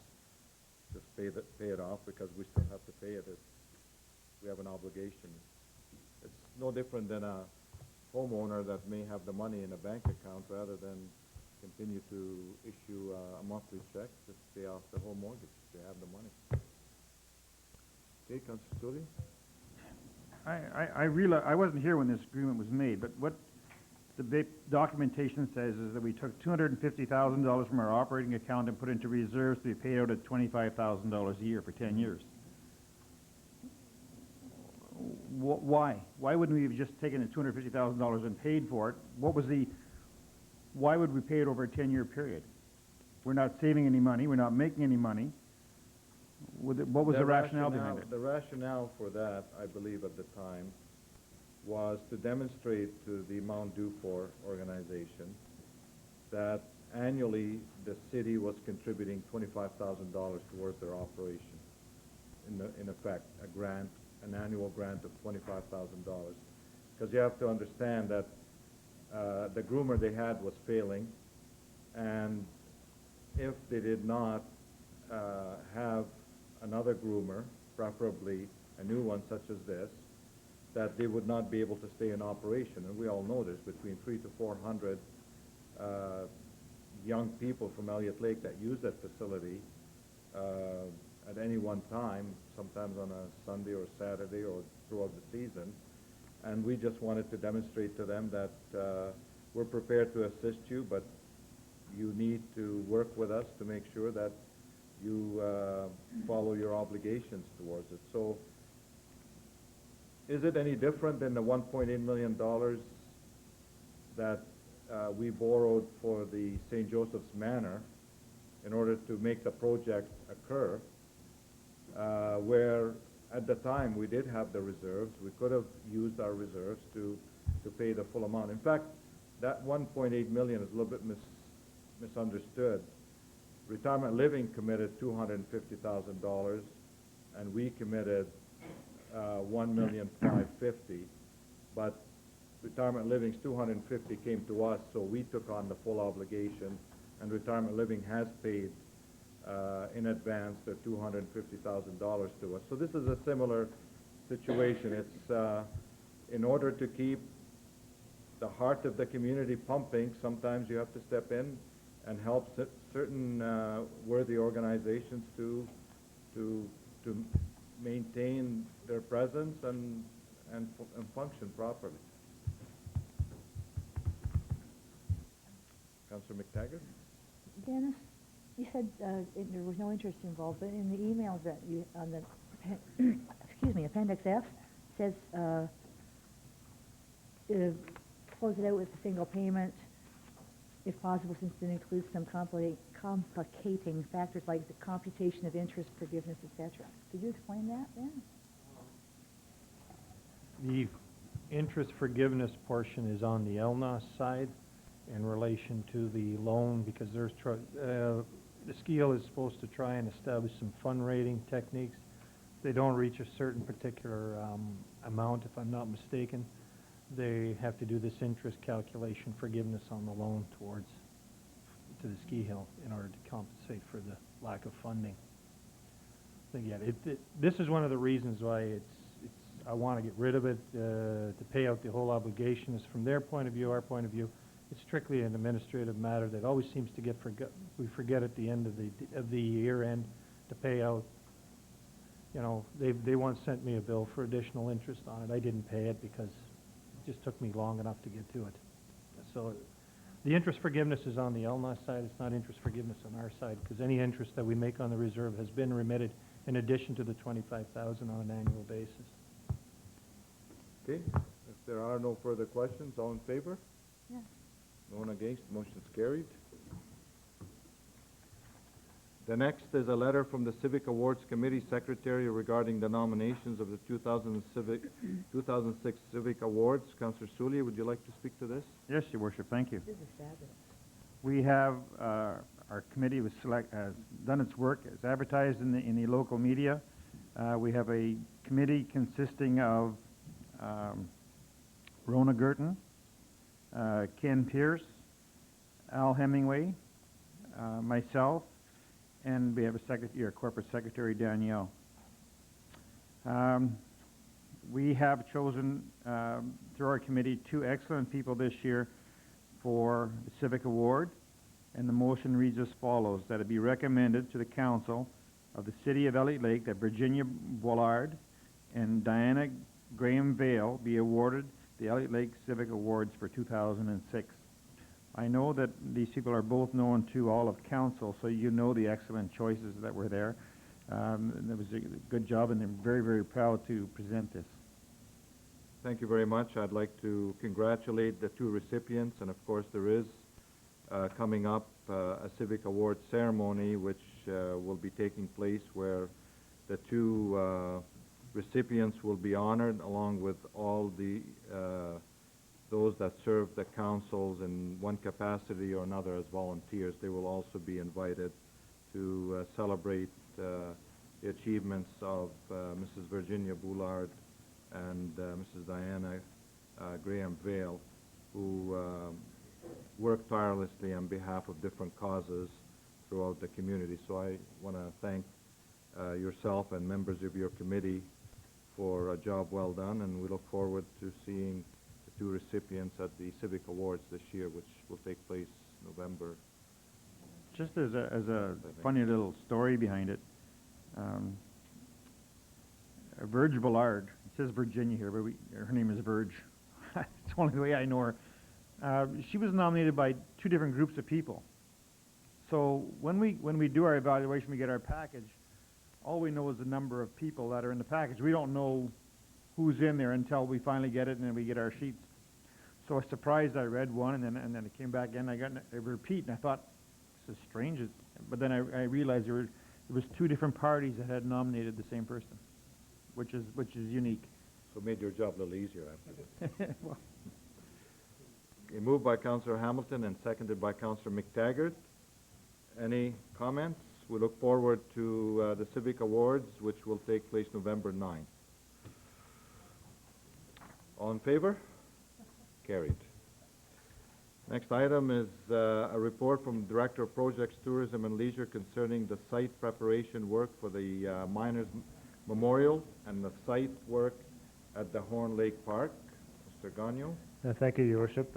Council will recall that around a little over a year ago now, we established the Miners Monument at the Horn Lake Park, and shortly thereafter, Council established an ad hoc committee to move forward with a Miners Memorial, which would include the names of miners who lost their lives either from occupational illness or from mine-related accidents. The artist Laura Brown Breedvelt was commissioned earlier this year, and she's rapidly approaching a time where she plans to install the memorial artwork and the granite and etc.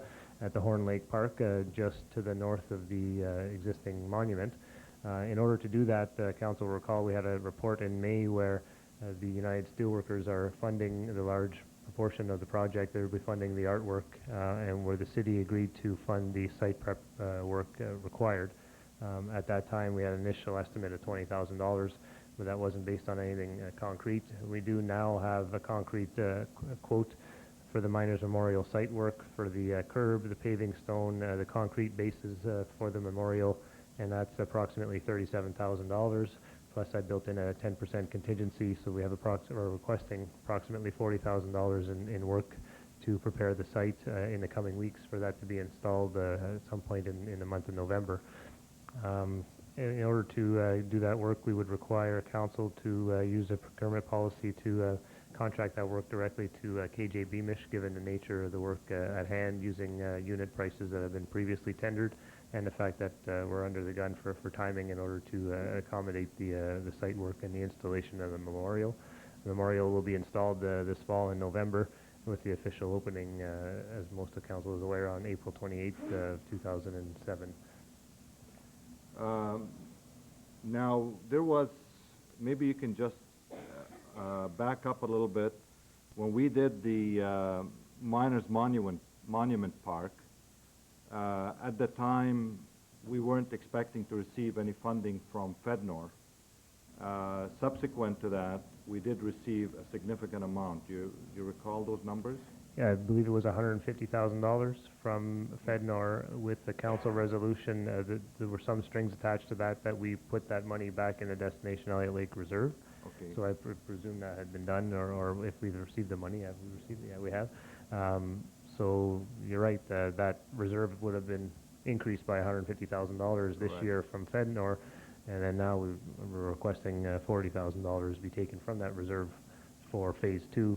And that was FedNor's rationale for providing that money after we had already incurred the expenses in 2005, was knowing that there would be future phases to that Miners Monument / Memorial Horn Lake Park area as part of Destination Elliot Lake. So hence the resolution to put it back in the reserve. So very interestingly, that magnificent site, which I'm always delighted when I drive by to see not just one car, but 2, 3, half a dozen at a time, any hours sometimes. You can see them in the evening, they're sitting and just enjoying the site. In effect, the total project, which exceeded $1 million with this coming on, cost the local taxpayers probably in the range of 10 to 15%, going back to the original park and monument and That's correct. and yeah. all the infrastructure work. Between FedNor, the Northern Ontario Heritage Fund Corporation, Rio Algom, and now the United Steelworkers, and some reserve funding, you're right. The 10 to 15% would be accurate off the top of my head without seeing the exact numbers here. So You're right. this is a compliment to our staff who are always out there looking around for outside the local taxpayers' money to make these projects happen. And this is the Horn Lake Park, the monument, the memorial now. In this particular case, the first time around we had Rio Algom provide money. We had Northern Heritage. We had FedNor, which came through eventually. Now we have the steelworkers paying the lion's share of this, which is about $140,000 that they will be putting in, all for the enjoyment of the citizens of Elliot Lake, at maybe 10 to 15% coming directly from the ratepayers of Elliot Lake, which is fantastic. I want to commend you, Sir Gagnon, and the entire staff for being busy beavers out there looking for money for us all the time. Thank And you. I want to thank Councillor Hamilton, who chaired the committee that they put in a lot of time, along with some private citizens on this, to make this possible, because we feel it's very important to honor the memory of those who gave their lives in the process of building Elliot Lake, either accidentally or through industrial disease. And their families, I believe, will appreciate, and it will be a magnificent piece of art that will have the dignity to it for where people can go and reflect and just remember those that are remembered on that monument. Moved by Councillor Hamilton, second by Councillor Surya. Any further questions? I also want to thank Councillor Reinhardt, who acted as secretary, taking notes and transcribing notes, Councillor Surya, Denley, and others. All in favor? Carried. Next item is a report from the Official Plan and Bylaw Committee recommending the adoption of the new building and moving bylaws. Councillor Denley, did you want to speak to this? Very briefly, if you have any questions, but this one particular bylaw, and I'll read it, is 29 for 2006, and I'll read it verbatim. It is that the report CB 2006-13 of the Chief Building Official and the recommendations contained therein regarding the adoption of a new building bylaw and moving bylaw be recommended to Council for consideration. And also move it. Okay, do I have a seconder for that? I just Councillor Barda, yes, Councillor. I just quickly want to comment, and then if Mr. Allard really is the expert at this, but basically what this is just exactly what it says. It's a moving bylaw, and there will now be a fee, a permit fee of, it's recommended to be $100 if council approves this. This is separate from what we saw earlier on, and there will be a separate, quite apart from the raise, this is like an aside to the fees that will be raised for permits and different things. There will be two bylaws passed tonight. And this is primarily for moving buildings. So we have in the past seen where, thank God it doesn't happen anymore, when the mines closed and the mine sites were being decommissioned. Anybody that has been to Denison Mine site could see where the driveways are still there. These homes were actually lifted using I-beams and special techniques and moved away somewhere where they exist. We don't know where, but they're probably homes that somebody are still living in them, and some of them were quite large. So now, in order to do that, they need a permit, and with it, that way our building department has some controls on it, plus a fee of $100. Anything you want to add to that, Still? Yes, Your Worship. That bylaw essentially is is to replace a portion of the existing building bylaw that dealt with the moving of buildings. And because we were in the process of rewriting the building bylaw, which comes under Section 7 of the Building Code Act, we could not bring along those provisions that dealt with moving buildings across streets, which the authority for a bylaw of that nature comes under Section 110 of the Highway Traffic Act. So we had to incorporate them in two separate bylaws. Okay. Any other questions? All in favor? No one against? The motion is carried. The next item is a memo from the city clerk concerning rescheduling or canceling the November 13th, 2006 council meeting. Of course, November 13th is the election day, and I'm sure there's those of you that want to be available for that day. Thank God I don't have to do it. And so the recommendation is to reschedule to the 6th or to cancel, remembering that October is 5 Mondays, so we will be not having a meeting next week, so the 6th would be appropriate, which would sort of put us back on schedule, and then we will have our final meeting, which will take place on the 27th of November. Move, Councillor Denley? I'll move it for purposes. Okay, I have a seconder, Councillor Reinhardt. Go ahead. Thank you. I don't know how everybody else's schedule on that particular Monday. There are a number of events going on that evening. If I'm the only one that's in conflict, then I'll have to make other arrangements. What's your pleasure? If we don't have a meeting, we cancel the 13th, we don't have the 6th, that's going to take, there's always business that needs to be attended to. I believe though, if we have a quorum, we'll have to go along with it. How's everybody's feeling on that? Okay. Okay. So the next council meeting will be the 6th of November instead of the 13th of November. All in favor? Against? Motion's carried. We have the check register number 10/05/06 in the amount of $618,685.83. A motion moved by Councillor Hamilton, seconded by Councillor McTaggart. There's a number of large, if you're wondering where the 600,000 comes from, the transit is 17,000, Algoma District Services Administration Board, 185,000. Claim secure, 20,000. That's for the medical plan. HNC pole line, 10,000. Hydro One Networks, 51,000. KJ Beamish Construction, 84,000. McDougall Fuels, 11. Receiver General, our friendly government in Ottawa, 59,000. Northland Engineering, 23, and Municipal Waste Recycling, 14. So that doesn't take long to get some of those big amounts. Any questions other than that? All in favor? No one against? That motion's carried. We have bylaw number 06-95, being a bylaw to establish fees for permits within the city of Elliot Lake. And we had that presentation at the public meeting tonight between 6:30 and 7:10. Any mover for this, please?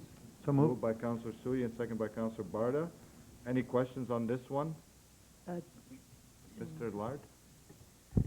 Yes, Your Worship, I'd like to beg the indulgence of members of council and yourself in regards to the schedule that's attached to that bylaw. The first row of the schedule has some numbers that have crept in from an earlier proposal, and an amendment of that particular row would be in order to match up with the report that was done by the consultant.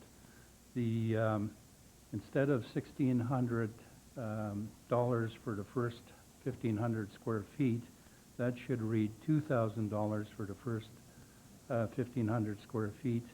And in the next column, the rate per square foot should read $1.33 33 cents per square foot for buildings with a floor area over 1,500 square feet.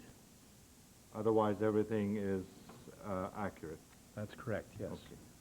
So that will be amended accordingly so that for a Group C, low-density residential, that includes cottages, up to 1,500 square feet will be $2,000, and thereafter, it will be $1.33 per square foot. Okay, any other questions? All in favor? No one against? Motion's carried. Next one is bylaw number 06-97, being a bylaw to authorize an agreement with Wendell Farquhar Trucking Limited with respect to the supply of winter sand. Moved by Councillor Hamilton and seconded by Councillor Denley. Any questions, comments? All in favor? No one against? That motion's carried. Bylaw number 06-99, being a bylaw to authorize the regulation of construction, demolition, and change of use with respect to building, and repeal bylaw number 78-47. And then we just dealt with that. Motion? Moved by Councillor Barda and seconded by Councillor Reinhardt. Any questions on this bylaw? There being no questions, all in favor? No one against? That motion's carried.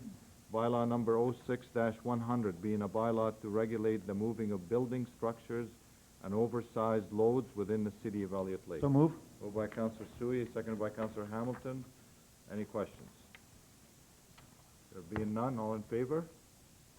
No one against? That motion's carried. A motion to place the addendum on the agenda. Moved by Councillor Denley and seconded by Councillor McTaggart. Any questions? All in favor? No one against? We have a public presentation, under public, it's a closed session, and that's a verbal report from the Director of Operations regarding a property matter where he's providing us with a solicitor privilege, advice. Under correspondence and reports, we have first item, a report from the Director of Administrative Services concerning participation. Just a point of clarification, if I could.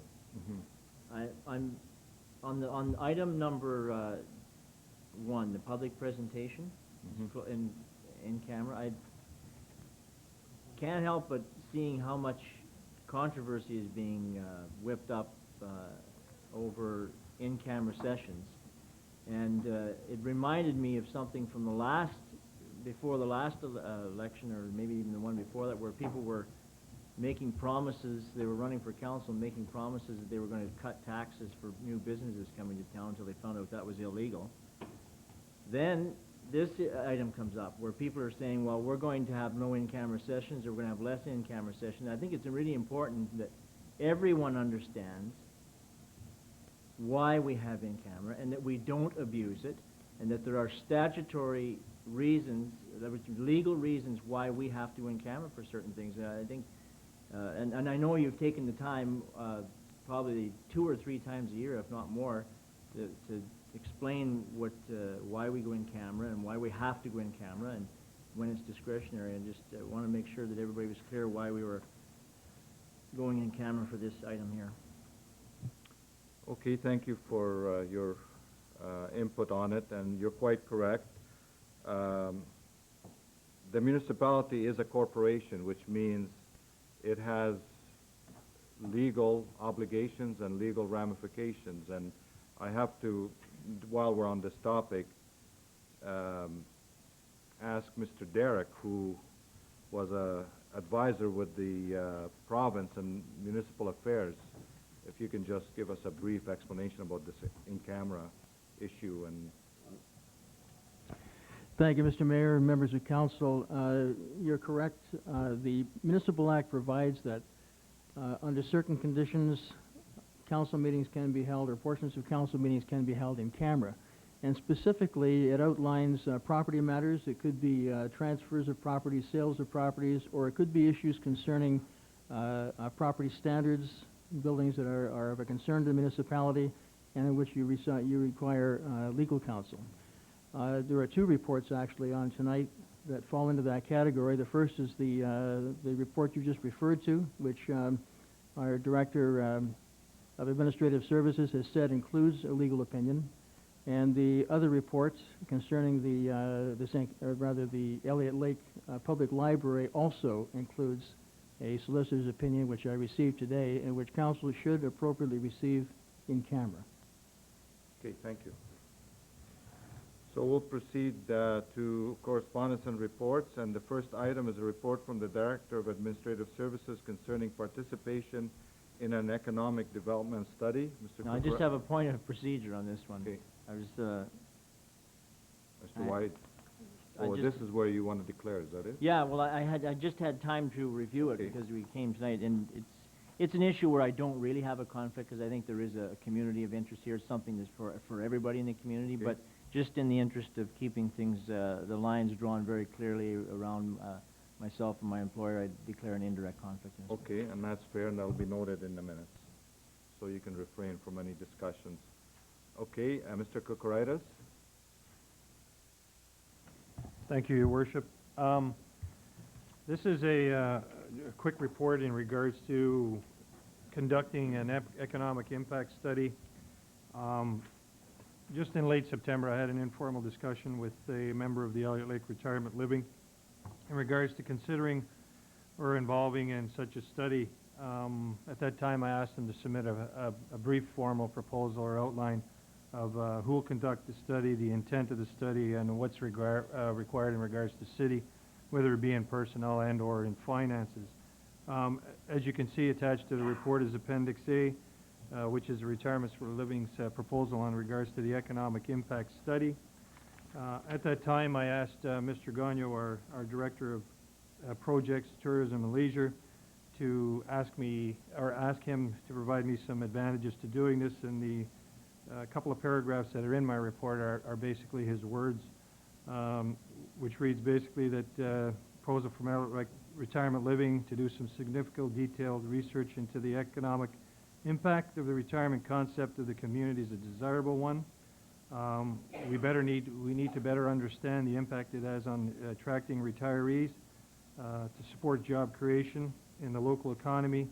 In addition, it will also assist us in having some actual factual data to apply for projects in regards to the community infrastructure.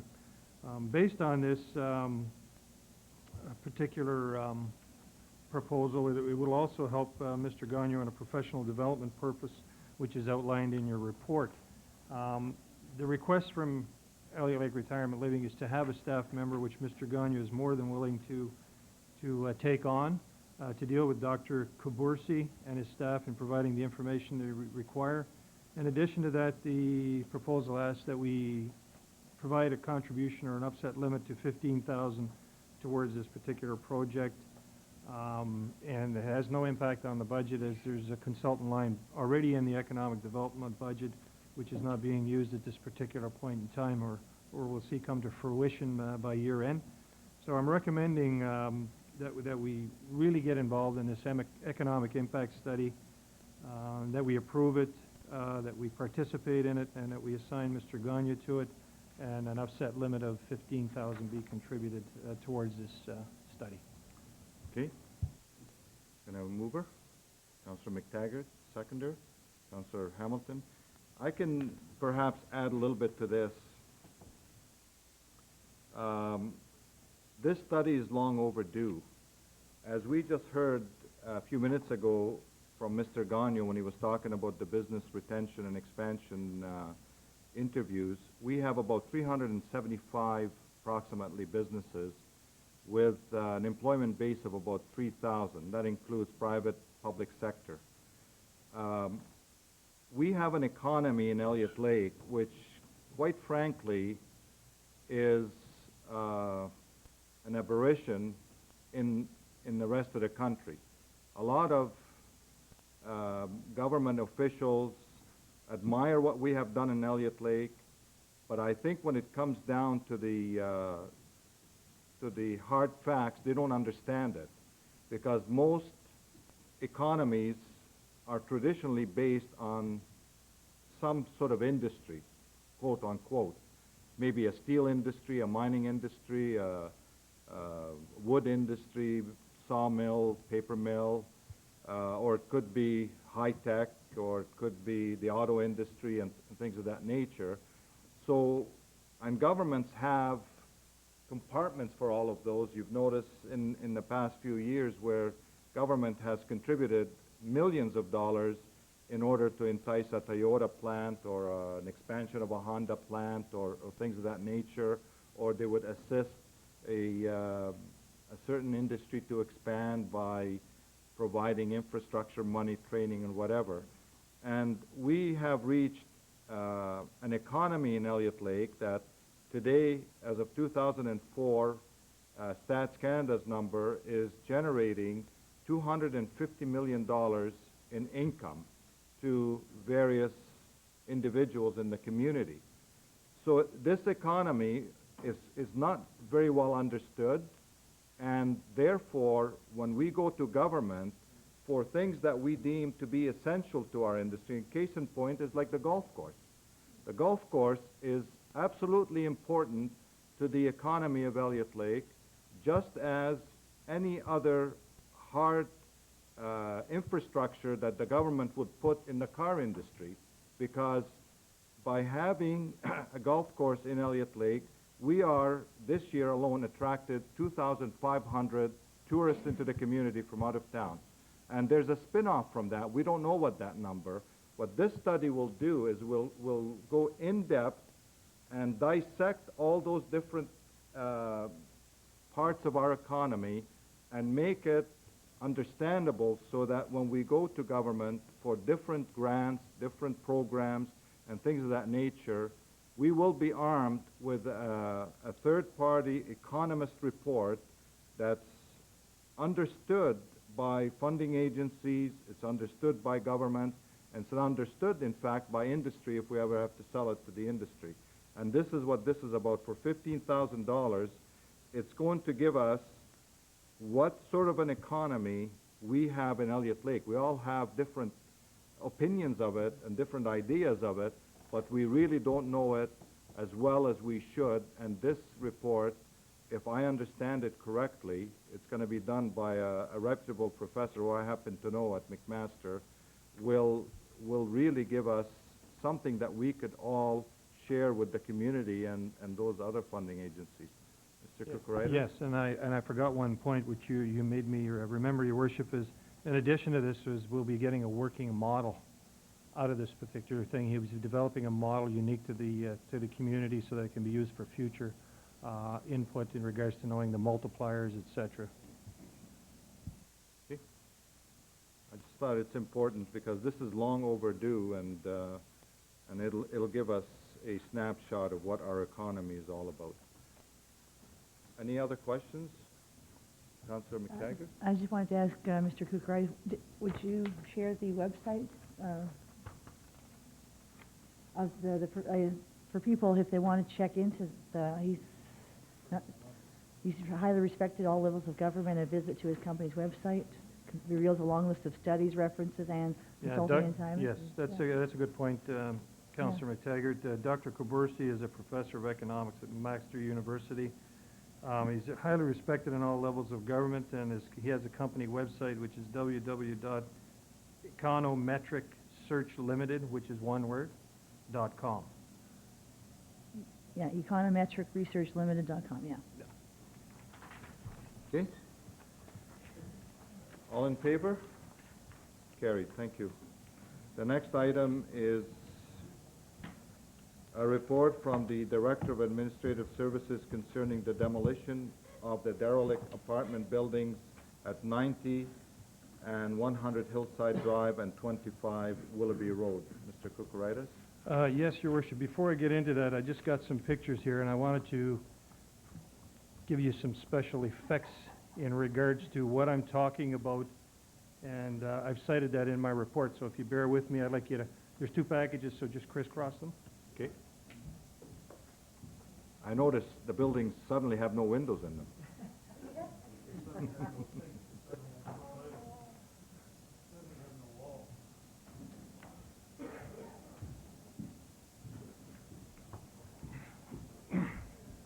I think you'll appreciate the devastation on the inside, which was malicious, by the way.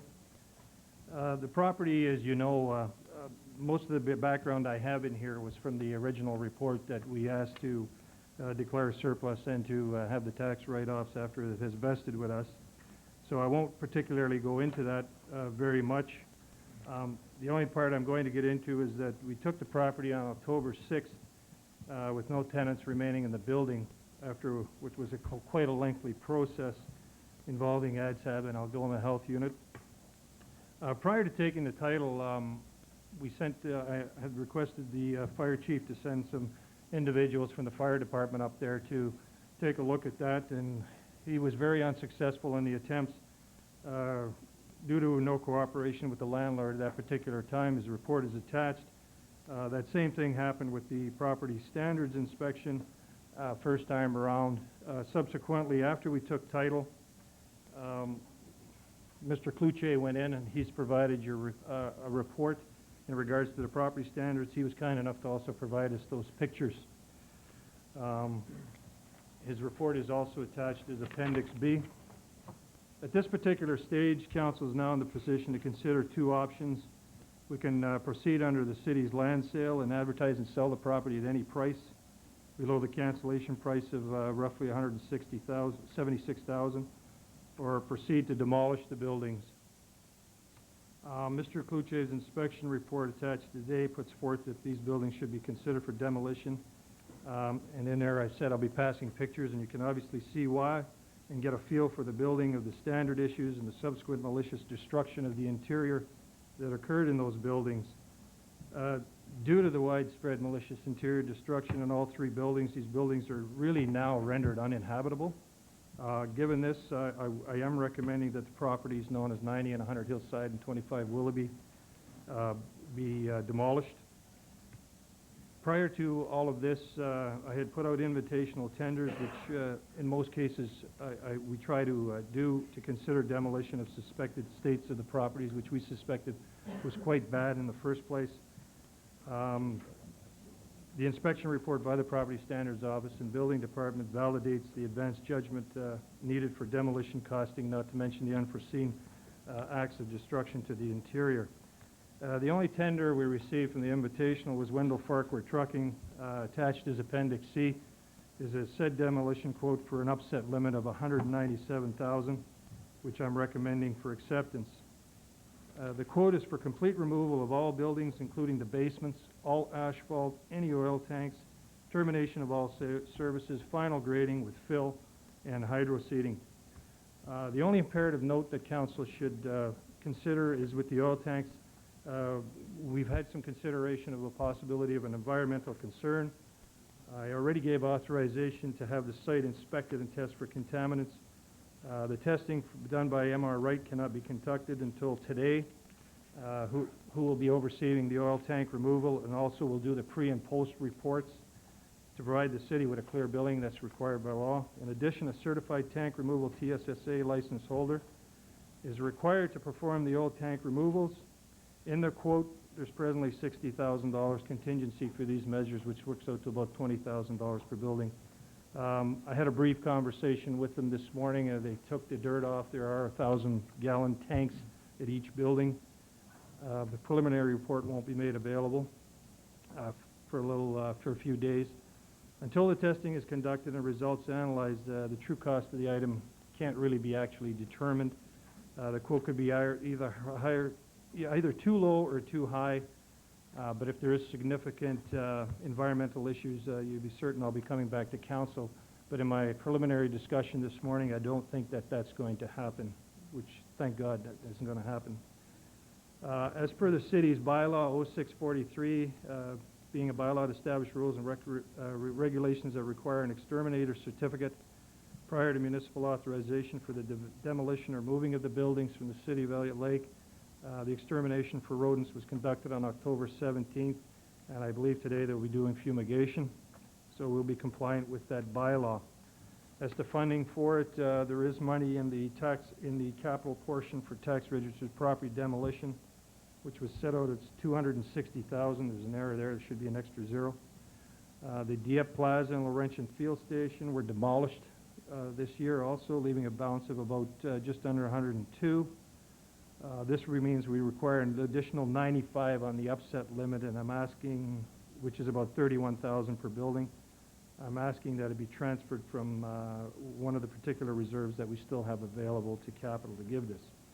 So, Your Worship and Council, given the above and the absolutely uninhabitable state of these buildings, which I think you've gotten from the pictures, it's recommended that my report be received and accepted, that Council approves and immediately proceeds with the demolition of those properties known as 90 and 100 Hillside and 25 Willoughby, and that Council accepts the invitational tender of Wendell Farquhar Trucking attached as Appendix C of $197,000 for said demolition costs, and that Council transfer an upset limit of $95,500 from the Tailings Management Appeal Reserve to cover the balance required under the demolition of this project. Councillor Hamilton and Councillor Sully. Well, I wish the public sees these pictures, because that's some of the most disgusting things I've seen in a long time. Isn't it? My question is simply put, and I know we don't normally do this, but what legal recourse do we have against a gentleman like this, who actually goes and knowing he's going to lose those buildings and destroy them beyond repair, knowing full well the taxpayers are going to pick up the cost and demolish those buildings? I really need to know that answer, because I think we need to set an example with this gentleman. We really do. Well, the verification of the proof would be what was in the building prior to these pictures being in there, and I can talk to our building inspector prior to that, see if he has any pictures previous to that. Well, simply put, there were toilets in there, there were sinks, there were bathtubs, because people had to have those kinds of facilities. Those were destroyed upon leaving. That's a reasonable assumption. The windows were removed, I believe the boiler was removed. And from what I saw, it looked like fresh drywall had literally been punched right out with hammers, crowbars, or God knows what, looking at those pictures. Okay, Correct. perhaps you can look into what legal recourse in terms of the police investigating this, and maybe charges may have to be laid. I can do that, Your Worship. I just, But at this point, I just thought that I understand it's we've a had separate enough. issue. No, it's a separate issue. It is a separate separate issue, issue, but it's an important one, because we can't allow that to happen. Councillor Sully? I can certainly start looking into it if you want, you wish. Councillor Sully? I think we have two issues tonight, and I would recommend, first of all, that we proceed to and decide to demolish those buildings. Get that off our plate first, because there's going to be, I think, in my mind, a bit of a problem with the second part because of our lame duck effect. But I think, first of all, we should decide what we want to do with those properties. And I would recommend that we demolish them. Could you have a seconder? Okay, Councillor Barda. Mr. Derek, could you just respond to Councillor Surya about this lame duck issue, given that money's been, or you want Mr. Corridas, either one of the two? Okay, could you respond? Yeah, Your Worship, as far as I'm concerned, there is really no lame duck issue. This is a matter of health and safety. It's very grave when you look at the particular stuff. Electrical panels ripped out of the wall. We're getting the hydro cut off. I believe hopefully it has been done. I just don't see it being a lame duck issue. The item itself has been generally classified under tax registered properties under capital. A simple transfer from reserve. I don't believe we'll need the whole 95 additional balance. It's just there's an upset limit in regards to, at the time that I was doing this report, which was late last week, we were very concerned about the oil tanks and finding it. So I don't think we're going to hit that. Looking at lame duck at 31,000 per building, I don't think we're in that ballpark of 50,000. Yeah. And it's a real health and safety issue, because once the demolition starts, I'm also going to have to hire security in it to make sure that nobody falls in a hole or a pit for about 4 or 5 days. Mr. Derek? For insurance requirements. Your Worship, I was just going to add that there is the city's responsibility to ensure that those premises, which have been vandalized and have no windows in some areas, are guarded against the possibility of a citizen, a child, for example, entering the building and becoming injured, which would bring a liability on us. And I think Dennis has just remarked about that. Okay. Councillor Reinhardt? Go ahead first. Well, I agree with Councillor Sawyer. It's two issues. The thing missing from the report when I first read it were the options, and proceed to demolish or land sale. But I thought previous to this meeting that, you know, an RFP could go out, somebody could do something with the buildings, but it's plain that there's more damage to those buildings than they'd ever be worth fixing. There's hundreds of thousands of damage. Plus, another thing that was in the report that we read tonight, that the damage to the building from water, in terms of mold and structural damage, it's quickly removing the option of doing anything with the buildings. The safety factor that's coming into play, the liability that the city's incurring, and even if we took an RFP on this, transferring those buildings to somebody else, I don't even know if I'd even want to entertain the risk involved with that. Even if somebody thought that they might put, I don't know, let's say $1 million into them and bring them up to standard. I mean, in the meantime, what do we have in our hands here? But the money, I'd like to know for sure that we aren't, and I think most people that saw what's going on here tonight, most reasonable people would agree with that. So I'm not worried about any repercussions from somebody coming on and saying, I think I could have done something with those buildings. It's out of the question. But on the other hand, I don't want to put council in a position where we're battling someone on the issue of did we spend money when we shouldn't have. So I think we better have our numbers. I think we should not spend more than, we have how much did we have already? That's 120 left? We had We had 260,000 in the budget. I have other money in the capital budget that's set aside that can be moved around, which would not incur the liability. I'm just trying to consider the fact of what's coming in 2007 and trying to hold that particular unfinanced one. If you're not comfortable with that, all of it is in the budget. Okay. In some form or other, if you don't want to do the transfer from reserve, I have other aspects in the capital budget which can cover that. Yeah, I'd be far more comfortable, especially when people are concerned about procedure and due diligence and so on. And we are too, obviously. So why not Why don't set that upset limit from this $50,000, which will stay within the legislation, Well, and move the rest of the money from one of your other budgets? Well, Your Worship, I always have, when we get to land sales and commercial, land sales and the capital, I always tend to leave a bit of that in there for future things, for unforeseen things. This is one of the unforeseen things where we didn't think we were going to anticipate all of these particular properties for demolition. I can take it completely out of there. There's 108,000 right there sitting in unfinanced capital to be used to cover the 95.5. Yeah. I just thought I'd leave it there because we have some other projects coming next year. But which it's are something important. but you can do it with the next council and build that's up correct. that reserve again. I think That's correct. it's legitimate. Sully? Part of the restrictions that under this act, it says the disposition of any real or personal property of the municipality which had a value exceeding $50,000 when it was acquired by the municipality. Simply, that is not worth $50,000. So I think that is our out. If we're not allowed to sell anything over 50,000. That I don't. If you want to get a professional appraiser for that takes us out of that $50,000 limit, because the value of the property is less than that. Therefore, we are able to do that. But in any case, I think from the advice we're receiving from staff that the funds are available through reserves that are already been set up for this purpose, and they're prepared to just use that money. And just to bring it in terms of dollars and cents, this whole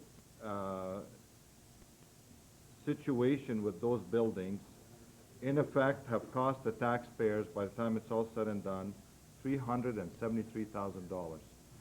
With the taxes that we lost, I'd plus say the more money than we're spending on top of it. I'd say a lot more than that.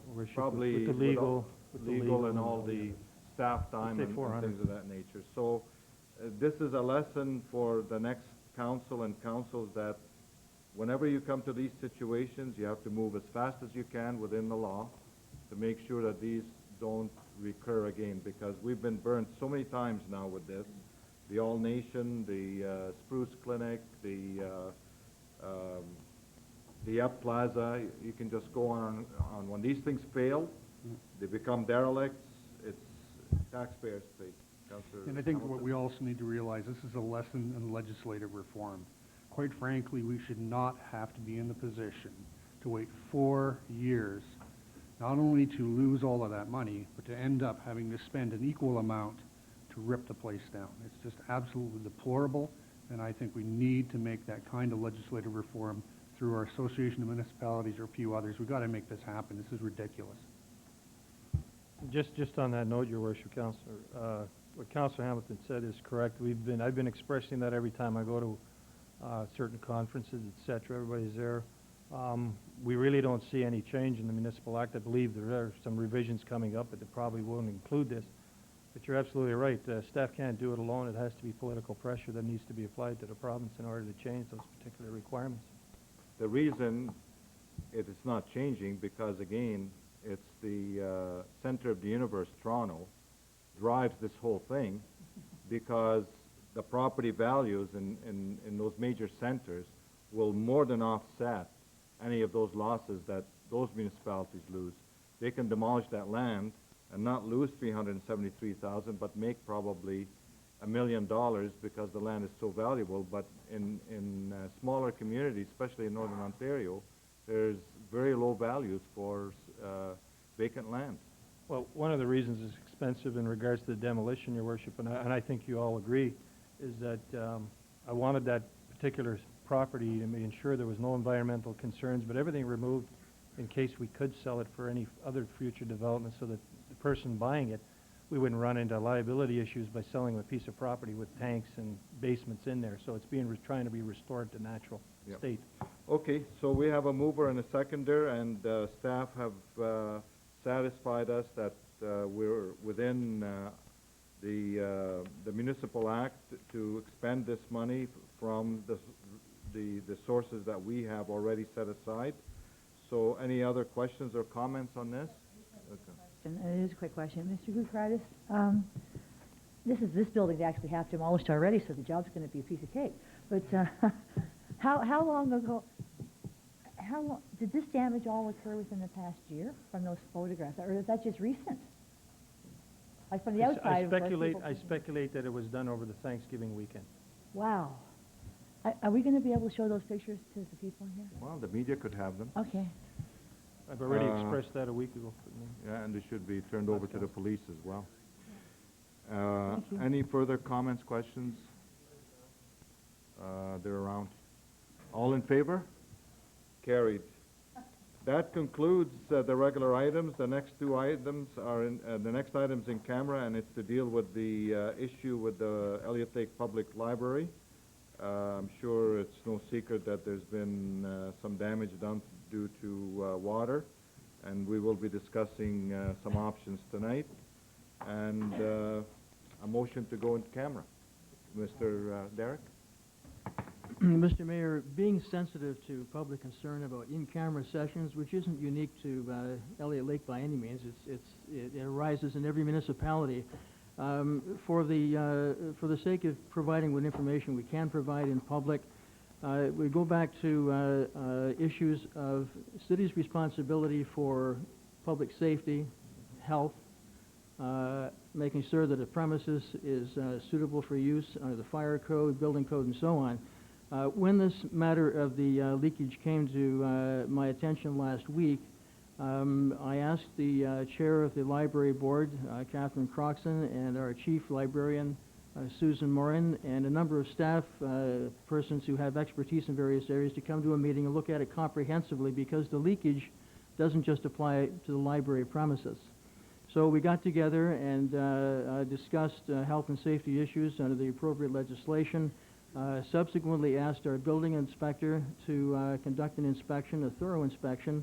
Our fire chief has done the same, and from that information got in touch with our insurance representatives, and we also contacted our city's legal counsel, had her review the lease agreement and to suggest to us what options, remedial options, that we could consider.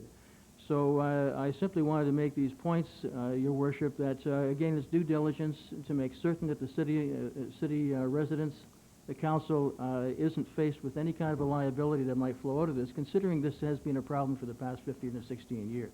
Okay, thank you very much. Thank you for that explanation. Motion to go in camera, moved by Councillor Reinhardt and seconded by Councillor Soulier.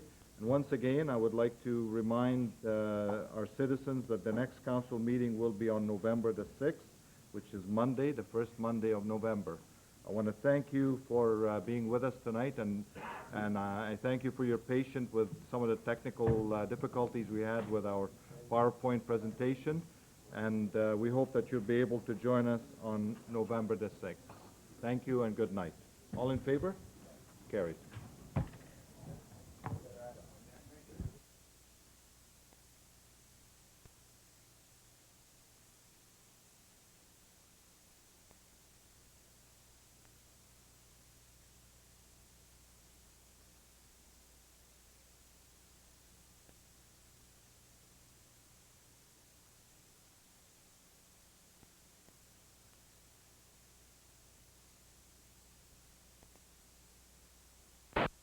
Areas.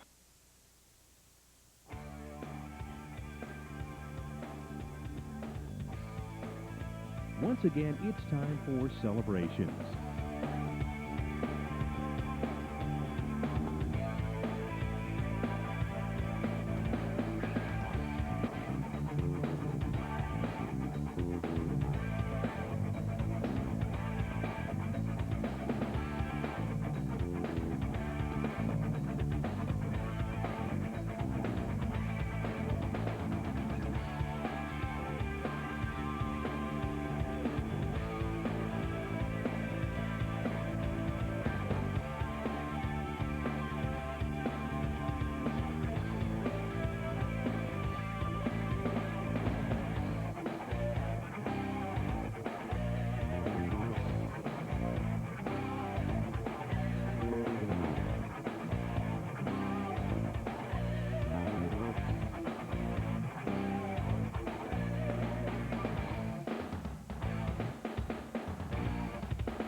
Celebrate special occasions with Celebrations.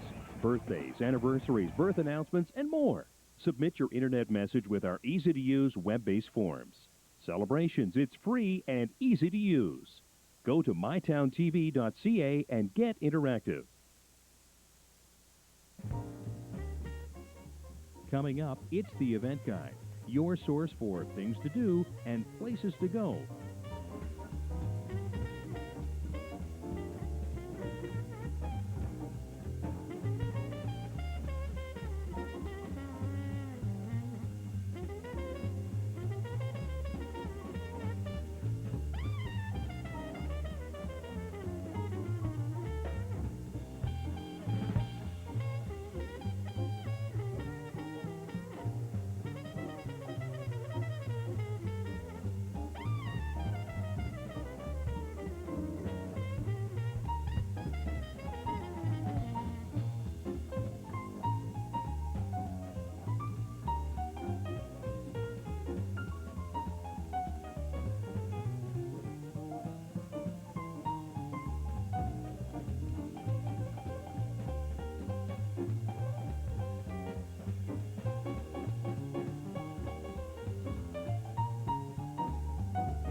Share personal messages on Bulletin Board.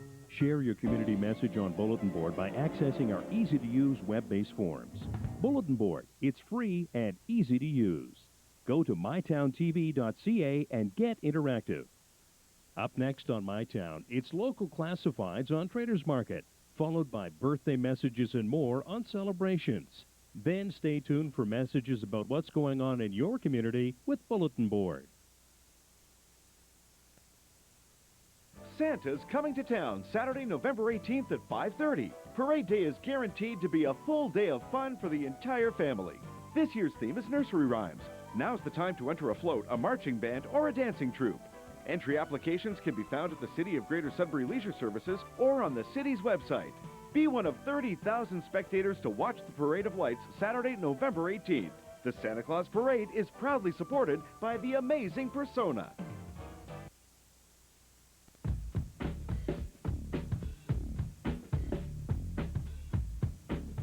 It's time once again for Traders Market.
Sell or trade it on Traders Market.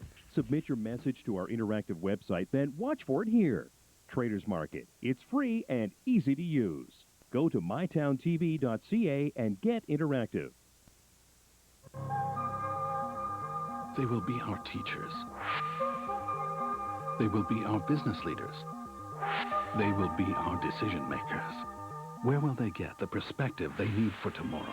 Katimavik. Young people from coast to coast giving of themselves in a 9-month program of discovery through service learning, stepping out of the ordinary, making a difference in hundreds of communities, helping create a stronger Canada, doing, learning, building our nation, one community at a time.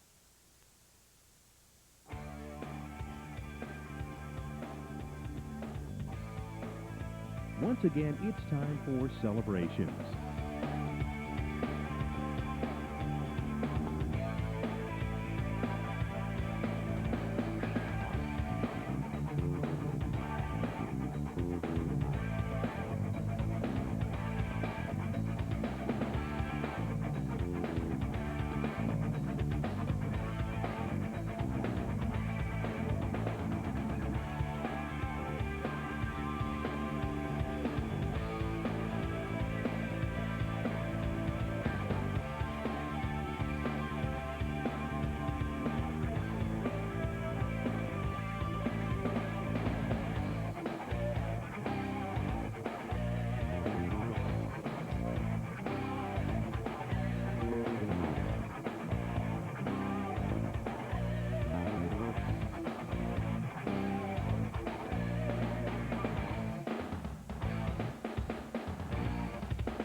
Celebrate special occasions with Celebrations. Birthdays, anniversaries, birth announcements, and more. Submit your internet message with our easy-to-use web-based forms. Celebrations, it's free and easy to use. Go to mytowntv.ca and get interactive. Once again, it's time for the event guide.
Share personal messages on Bulletin Board.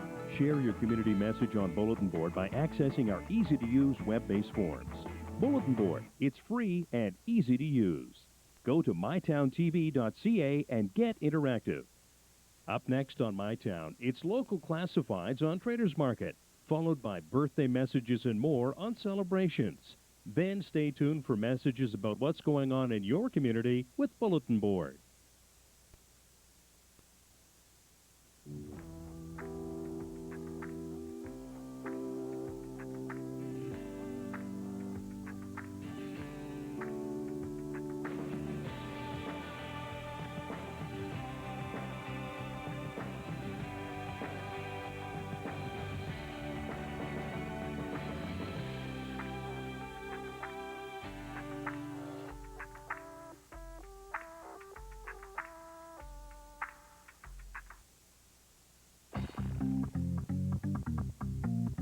Stand by for Traders Market.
Sell or trade it on Traders Market.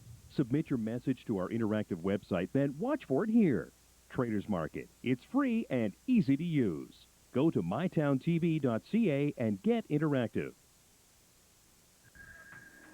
Over 2 million Canadians have diabetes, and many of them don't even know it. They don't know that diabetes is the main cause of heart disease, kidney disease, adult blindness, and many others. Don't let diabetes cut your life short. Get serious and reduce the risk. It's time now for celebrations.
Celebrate special occasions with Celebrations.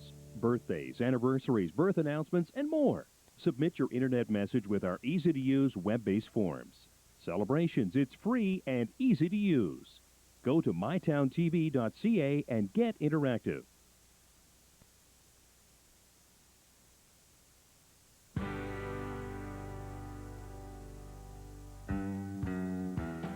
It's time for Event Guide, your source for activities and things to do.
Share personal messages on Bulletin Board. Share your community message on Bulletin Board by accessing our easy-to-use web-based forms. Bulletin Board, it's free and easy to use. Go to mytowntv.ca and get interactive. Up next on My Town, it's local classifieds on Traders Market, followed by birthday messages and more on Celebrations. Then stay tuned for messages about what's going on in your community with Bulletin Board.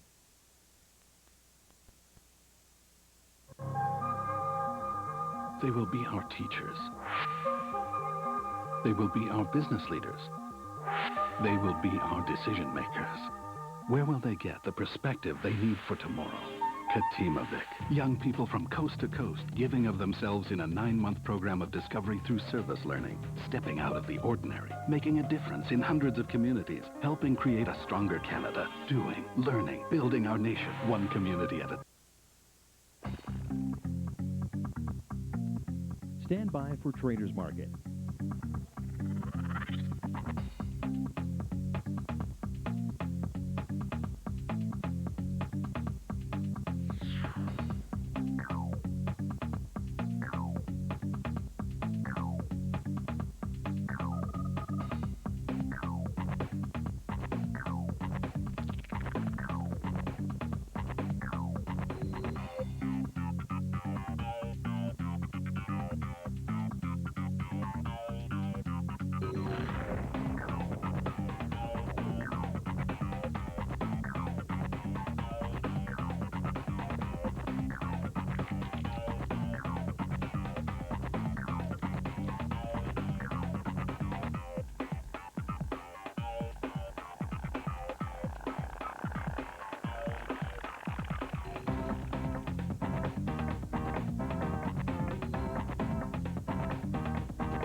Sell or trade it on Traders Market.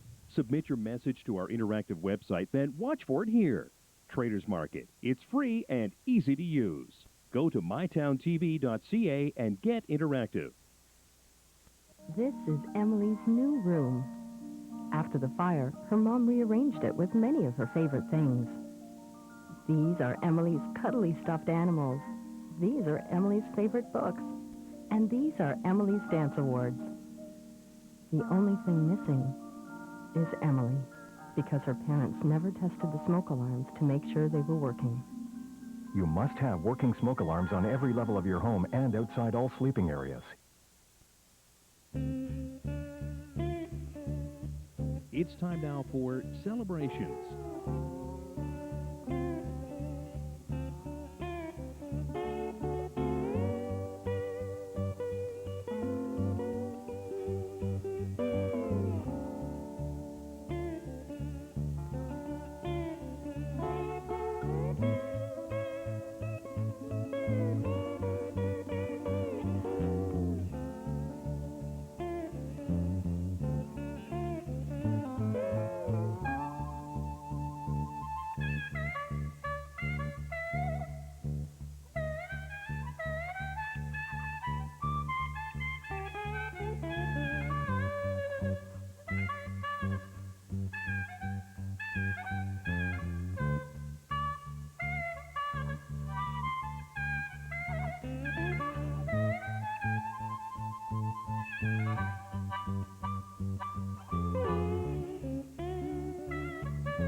Celebrate special occasions with Celebrations. Birthdays, anniversaries, birth announcements, and more. Submit your internet message with our easy-to-use web-based forms. Celebrations, it's free and easy to use. Go to mytowntv.ca and get interactive.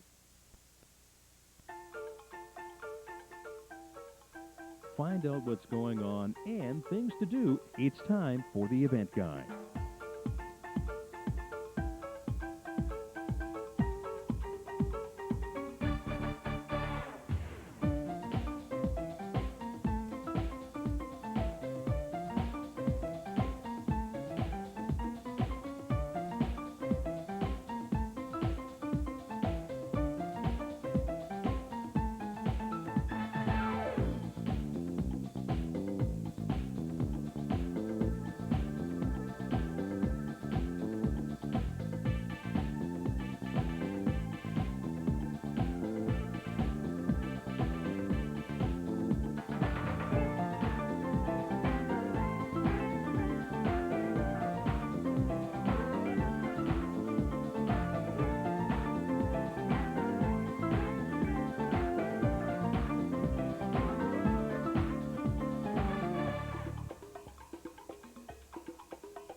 Share personal messages on Bulletin Board. Share your community message on Bulletin Board by accessing our easy-to-use web-based forms. Bulletin Board, it's free and easy to use. Go to mytowntv.ca and get interactive. Up next on My Town, it's local classifieds on Traders Market, followed by birthday messages and more on Celebrations. Then stay tuned for messages about what's going on in your community with Bulletin Board. I'm leaving the country today. Last year I made enough money to last a long time, and it's all thanks to offshore investments. Well, to be clear, it was more about the promise of offshore investments. You see, I'm a fraud artist.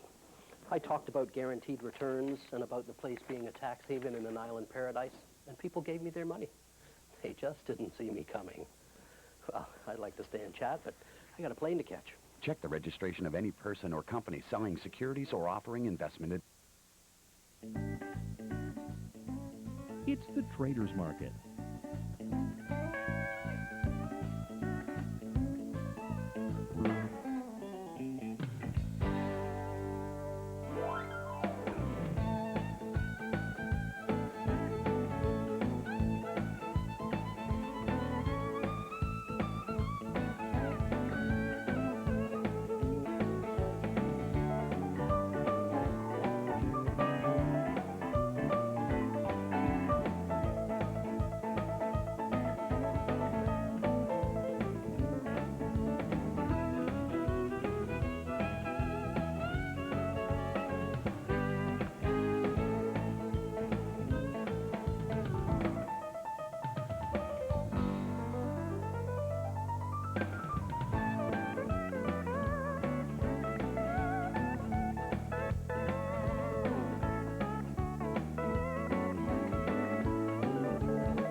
Sell or trade it on Traders Market.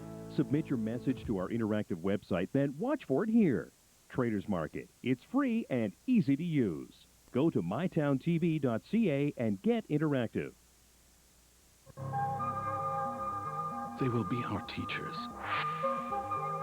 They will be our business leaders. They will be our decision makers. Where will they get the perspective they need for tomorrow? Katimavik. Young people from coast to coast giving of themselves in a 9-month program of discovery through service learning, stepping out of the ordinary, making a difference in hundreds of communities, helping create a stronger Canada, doing, learning, building our nation, one community at a time.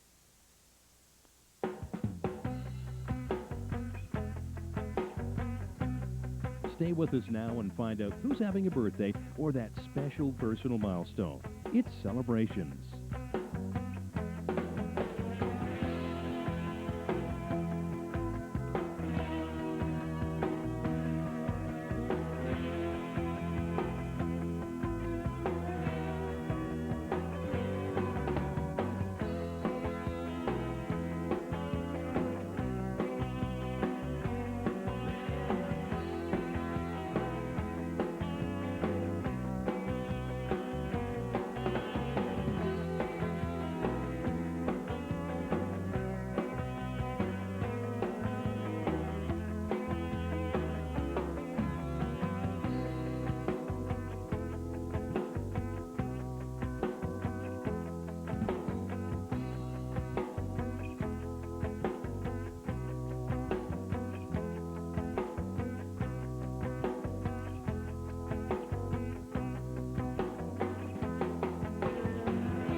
Celebrate special occasions with celebrations, birthdays, anniversaries, birth announcements, and more.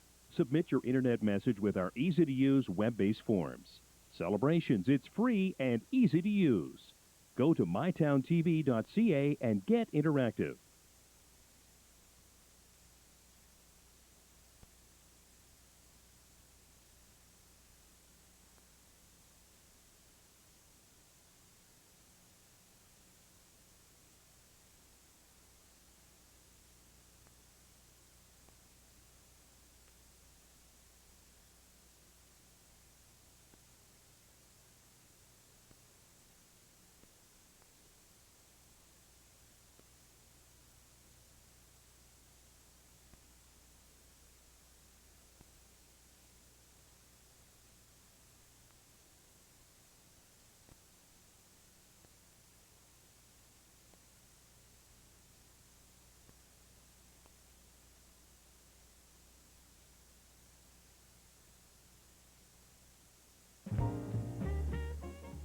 Coming up, it's the Event Guide, your source for things to do and places to go.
Share personal messages on Bulletin Board.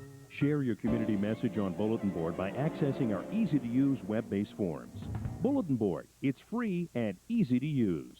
Go to mytowntv.ca and get interactive. Up next on My Town, it's local classifieds on Traders Market, followed by birthday messages and more on celebrations. Then stay tuned for messages about what's going on in your community with Bulletin Board.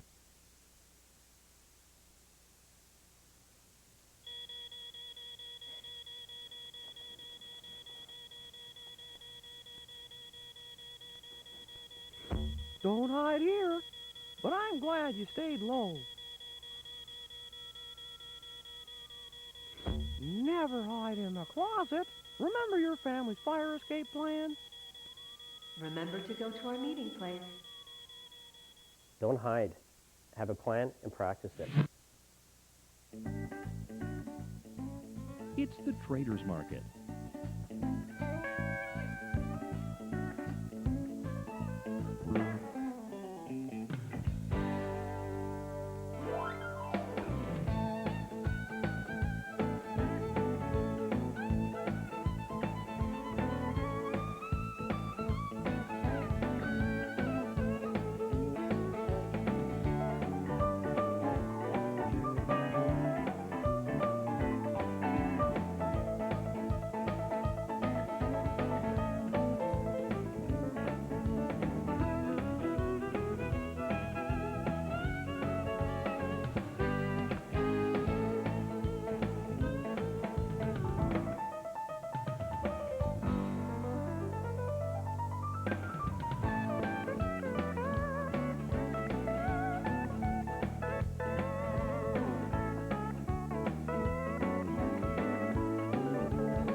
Sell or trade it on Traders Market. Submit your message to our interactive website, then watch for it here. Traders Market. It's free and easy to use. Go to mytowntv.ca and get interactive. Over 2 million Canadians have diabetes, and many of them don't even know it. They don't know that diabetes is the main